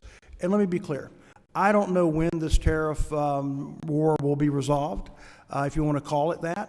I think as a free market economist, I support free trade, but I think I understand the president believes that the playing field is unequal, and he's trying to level that. So all bets are off to some degree, depending on how the trade deal plays out. If we were to get a resolution of the Chinese trade discussions, if you were to get U.S. MCA passed, then that may have some stimulative effects for the economy. If the trade war lingers on, it's a possibility that that does raise the risk of a recession. And in Georgia, where agriculture is still such an important component of our economy, it's something we want to keep an eye on. Now, that having been said, let me be clear. We are lucky in that we celebrate having some soybeans farmed here in Georgia, but it is the states like Missouri, like Iowa, like Illinois, like the Dakotas, with the largest concentration of soybean production is where some of the tariffs are probably being felt in a more pronounced way. On the consumer side, consumer confidence has been in a fairly strong range for quite a while. We got back up to what we would consider the normal range in the fall of 2014. We got a surge in early 2017, and we've held almost all of that gain until last month when we saw the Michigan Sentiment Index drop.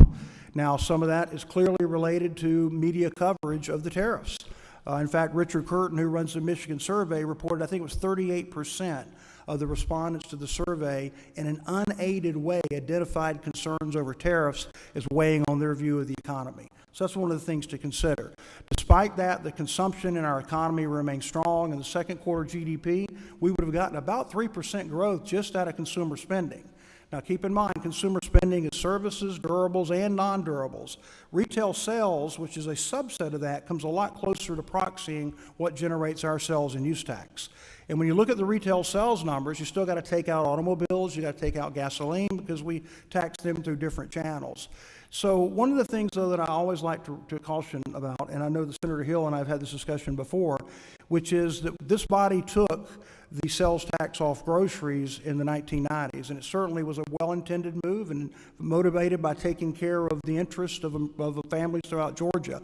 but perhaps an unintended consequence of that is we remove the sales tax from the most stable base, part of the retail sales base. That's not a criticism at all of that move, but what it does mean is that when you do get a downturn in activity, these tax revenues associated with retail sales will be a little bit more volatile than what we had before. And I think we saw that in the turn down in 2001, 2002, and again in 2008, 2009.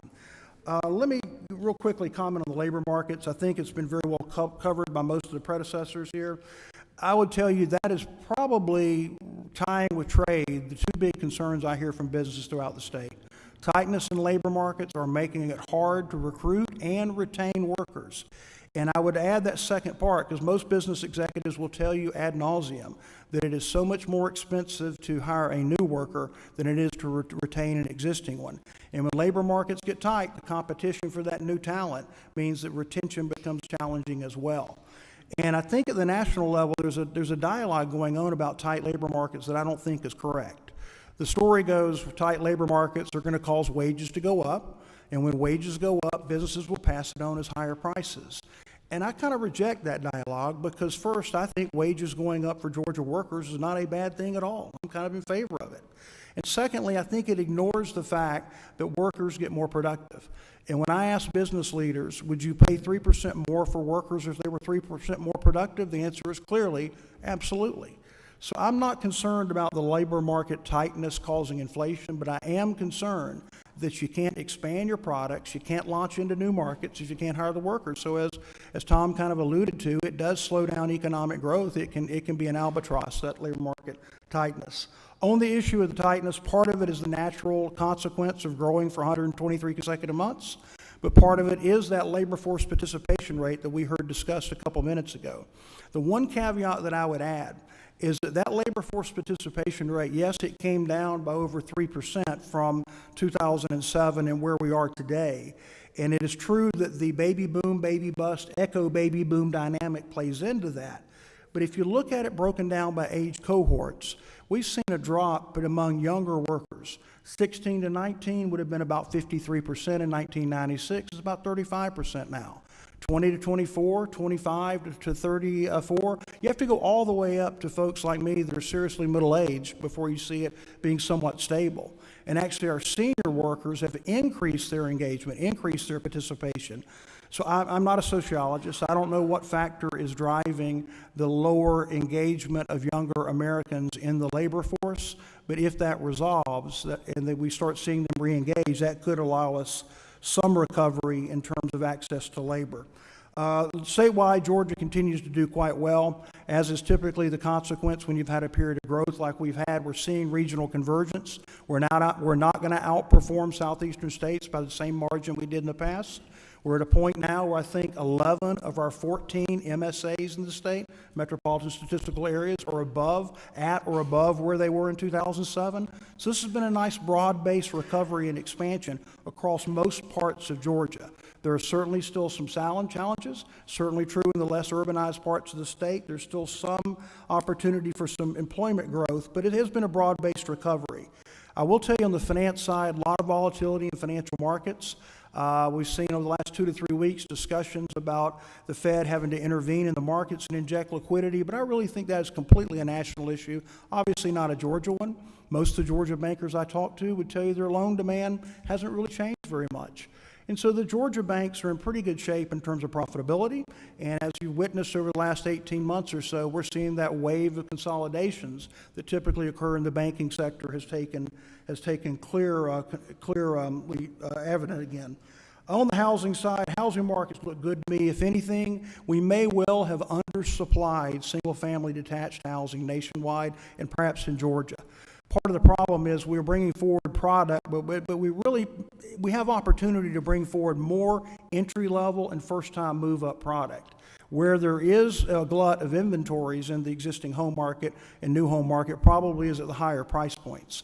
So ideally, going forward, we would find ways to produce more entry-level and first-time move-up housing. I do have some concerns on the multifamily market nationwide. In the aggregate, Georgia is not overbuilt on multifamily housing. That having been said, I am concerned that too much of it is vertical, high price point, and we may start seeing some gluts in urbanized areas where they have done very high-end multifamily housing. And then let's also make a comment, if I may, on the fiscal side. You guys are the pros, I'm not. You know, I'm thrilled by the fact that Georgia has worked very hard for a long time to maintain its AAA bond ratings. And I think we're one of maybe, 9 states that are AAA from all the agencies. And that is something that we have to guard very closely, because we understand that when we talk about Georgia being the prime location for conducting business, it is smart, legal, and regulatory and tax environment. And it certainly is a reputation for quality of life, but it's also a reputation for fiscal responsibility. And so I think that AAA bond rating that we get from the agencies is something that we dearly want to protect. I do think that when we look at revenues, it's important to acknowledge that a broad base generating tax revenues is one of the things that the rating agencies typically look for. So let me kind of cut it off there in terms of 15 minutes of prepared comments, and you know, I can probably be evasive to about any question you guys come up with. So. Okay, questions for Dr. Tutterow? Representative Hughley, is your line? Yes, thank you, Mr. Chairman. And thank you for the presentation. Fast-paced, but thank you. A lot of our presenters have talked to us about workforce.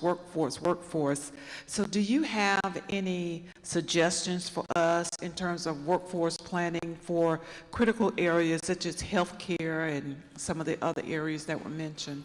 Yeah, I mean, I think Georgia has done a pretty good job, particularly as of late, of understanding that its educational institutions need to see part of their role being economic development. I think that the technical education system has understood that for a long time. I think the university system is fully engaged on that.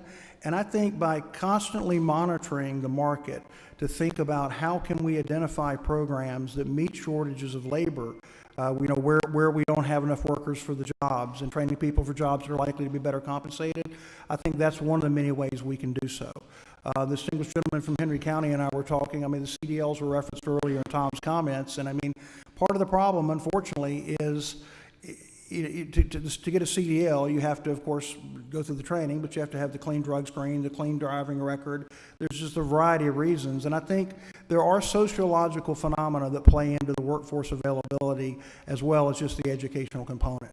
And I mean, you know, I feel presumptuous talking to these gentlemen about state tax revenue, so I certainly would never weigh in on changing American society all on my own. So, but I do worry about the sociological phenomena and because when businesses come here, they want to know that the labor is available, is it have the right skill set, and are they going to be sustainable? Are they going to show up? Are they going to come consistently to work? Because that's a problem. Representative Ridley. You hear me? Thank you again for being here. You touched on something just for a second that I kind of wanted to see if you could elaborate on just a little bit. We know the repo markets have been up for overnight funds in the banking industry, and I know that probably won't affect us now, but I've noticed that the rates jumped from like 2.5% to 9%, and now we're talking about a little bit of quantitative easing to help that out. Do you see that affecting our economy? I mean, we are a world economy now, and so I was just wondering how that's going to help affect our banking. Right, a little broad-based education. Banks have to carry a certain amount of reserves against their deposit liabilities, and if they run short on those reserves, they can borrow them from other banks on the so-called federal funds market. But an even larger market is the repo market, repurchase agreements, where they trade a security in exchange for a short-term loan. So over the last couple of weeks, there's been a lot of discussion about the rate they charge being very volatile and spiking. I haven't heard a perfect resolution to it. The September 15th corporate bond payments was one explanation given. That seems not that likely to me. The actual quantity of reserves in the banking system has been decaying down for several years.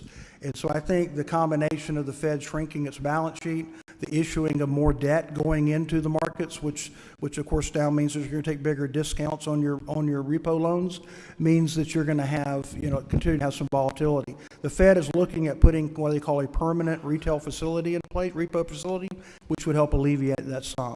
But I mean, that's more of a, cocktail party about the national economy dialogue. I really don't think it's a Georgia issue, other than the ability of banks to get funding. But keep in mind, most of the community banks that we talk about in Georgia do their funding off their deposits. And it's really more the large center banks that are more dependent upon elaborate ways of funding their balance sheet. So I don't worry about it being a Georgia phenomena as much, any more so than any other state of the union should be concerned. No, thank you. Yes, sir. I'm just impressed with your comments. I really want to say that to you. Well, thank you, Dean. And what I'm impressed about is the 1 cent tax. You elaborated on that.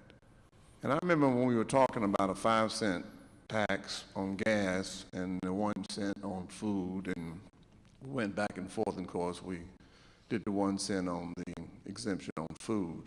And your estimation from a public policy standpoint, elaborate on that a little bit, because I think it may be a $800 to $900 million number. I don't even know what the number is today, but it seems to be a major number. What's your opinion on that tax on food? Well, thank you, Representative Smiley. Thank you for your service to the state for so long. And again, my comments were, you can make equity judgments about the fairness of relieving burdens on different households throughout the state of Georgia. My comment was that even if it was a well-intentioned decision to remove sales tax off groceries, trying to help out Georgia's less affluent households, presumably, that it does have the consequence of making the tax base more volatile. And so when we had the deep recession in 2008, 2009, one of our frustrations was why the sales tax revenue was dropping even more than the underlying level of activity in the retail sales industry. Is that kind of tying back into your, and again, I mean, there's always trade-offs between efficiency, volatility of tax base, equity in the economy. That's what makes tax and appropriation policy so complicated. I remember passing it, but I never remember getting a thank you from anybody. I'm sure the note's in the mail.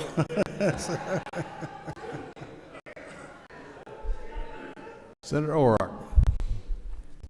Thank you. Yes, I remember passing that tax relief as well on food, and my question was a similar one, because that harkens back to the mid-90s under Zell Miller. That was a flagship effort of his, and it was because sales tax on food is considered a regressive tax because it burdens more heavily those who spend more of their income on food than people that have a lot more annual income. It's a huge part of low-income families, daily and weekly expenses. So it was passed as a way to ease a regressive tax on our population, which you alluded to. Now, I'm concerned about the wisdom or lack thereof on this income tax reduction that's hitting our revenue stream for $1 billion if it all gets implemented. Yeah, I guess I haven't been involved in the debate over that issue. I mean, I think that what originally stimulated some of the discussions on reducing the Georgia income tax was that with the decision at the federal level to raise the individual standard deduction, more and more of the population would be taking the standard deduction versus itemizing, and that could actually have generated more revenues. And so I think the original catalyst behind that, and I can be corrected, was to try to make it somewhat revenue neutral for the state of Georgia. I think so. But again, I would defer to the pros in the room on that.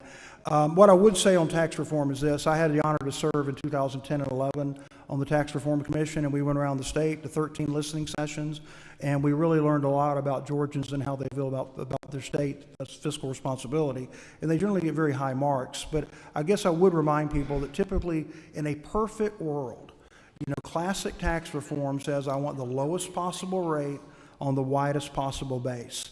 And so when we think about exempting things from taxes, it ought to be, you need to have strong arguments for why. And that was kind of part of the recommendations, and many of the recommendations that were through the judgment of the General Assembly worked into policy. But I mean, again, I think it's a healthy exercise for any state to constantly talk about how we raise revenue and how we spend it. Thank you, Mr. Chairman. Dr. Underwood, thank you for your insight. My question is, we talked a little bit about it this morning about the basically our exports and our trade imbalance in this country. And I certainly know we all do that Georgia is a big part of helping to attempt to balance that with especially with our agricultural exports. Now, as we look at tariff issues and as we look at the economy in other parts of the world slowing, and those exports have trended down and are trending down, can you offer us any encouragement as how we should address those issues when the issues of the tariffs are solved, and they will be eventually, and how do we continue to position Georgia products as the #1 product around the world? Is there some additional policies? And everyone knows that our Georgia products taste better and work better than anyone else's, but how do we make sure we continue to position ourselves in that area? Thank you, Leader Burns. And I mean, I'm sure that Commissioner Black would be commenting upon the efforts they've made to market Georgia agricultural products around the globe. I'm sure those will continue in place. When we think about trade, though, one of the things I think we forget is just what a great advantage it is to have the fastest growing port on the seaboard in Savannah. And hopefully with the deepening of the channel, that will allow us access to even larger ships and will allow Savannah to become the preferred drop-off place on the East Coast. And that, of course, helps trade coming and going, whether the direct effect upon Georgia-produced products going abroad, perhaps it could marginally reduce some transportation costs there, but for the most part, I think it's a great benefit to the logistics wholesale trade industry. But I again think we've done a good job at marketing Georgia-grown products around the nation, and hopefully nationally, globally rather, we will continue to make those inroads. Thank you, sir. Representative Dickey.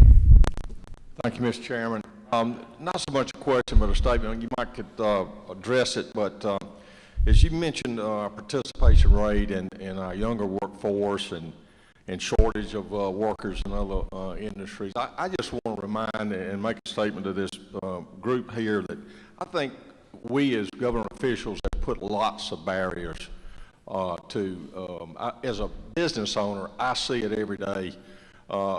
My reluctance to hire younger people because of government regulation in the name of safety. It is also, a lot of licenses preventing workers from going into certain areas. I know our CDL license is very difficult to get for some workers, and so I just want to let us say that let's not forget the barriers that we put for well-intentioned reasons, I think, but also it's a big barriers there, and I just don't know how to address it, but I think we ought to look at it. Thank you. Thank you, sir.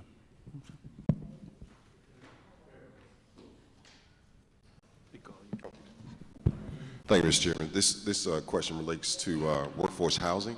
Yes, sir.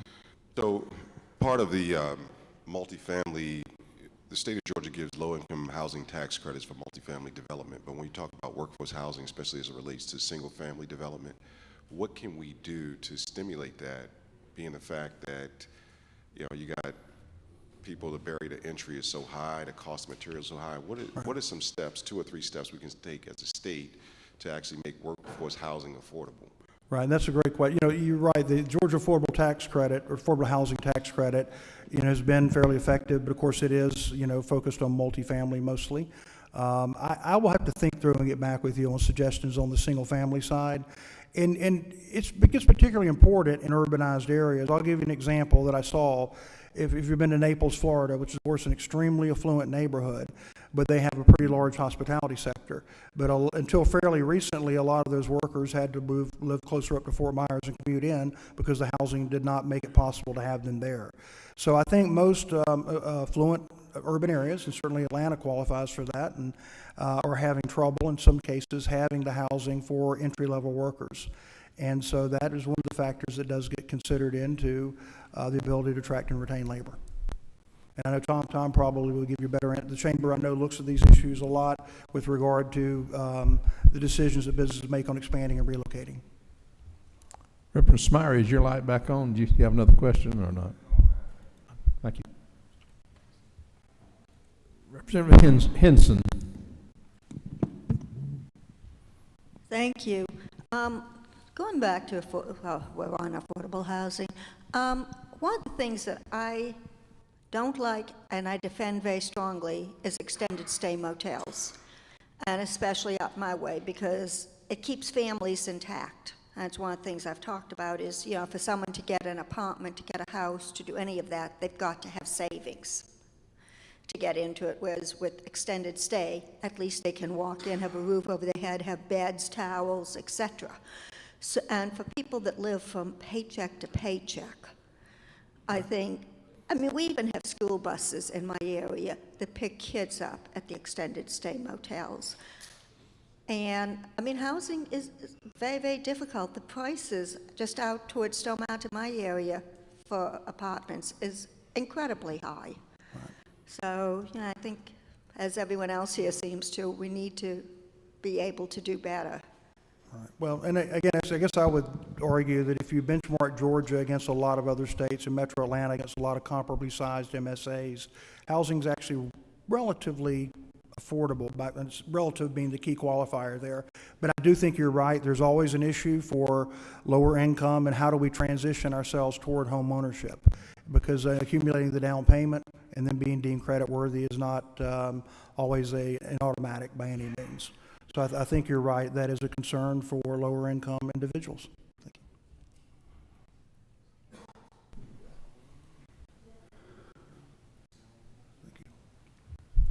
Representative Williams, your light on. Thank you very kind. This senator's sitting too close to me. You know, workforce housing is a problem. Manufacturing created the middle class in this country. In rural Georgia, some good jobs will create housing. You know, when you don't have a job, you know, housing's out the window, but housing is a lot easier in the rural where there's more land and the cost is less. Right. I'd like to have a problem in rural Georgia for housing because there's so many workers that ain't got a place to live, because the housing will get built. But the sugar's got to be spreaded over some other areas where we can really begin to do some workforce housing.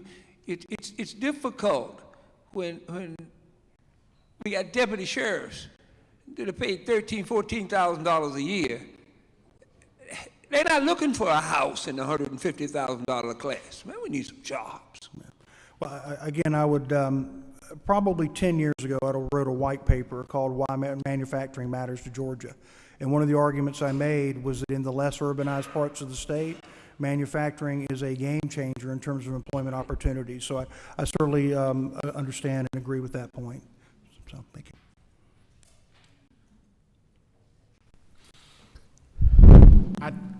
I'll just make one comment to Representative Williams. You'd ask him, was his light on, and I would tell you that his light's always on. He's just not necessarily always at home, but anyway.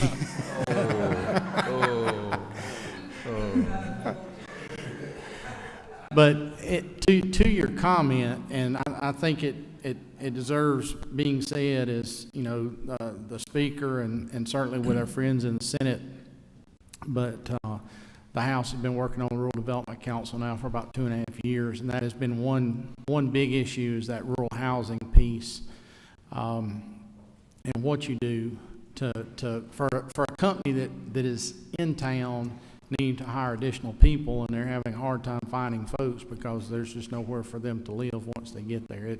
It's kind of a chicken and the egg sort of thing, is kind of what it's appearing to be to us in those discussions. I think we've exhausted the questions. Roger, we appreciate it very much, you being here today. Thank you for that information. Honored to be with you all. Thank you. Mr. Chairman, you want to make some closing comments? Sure.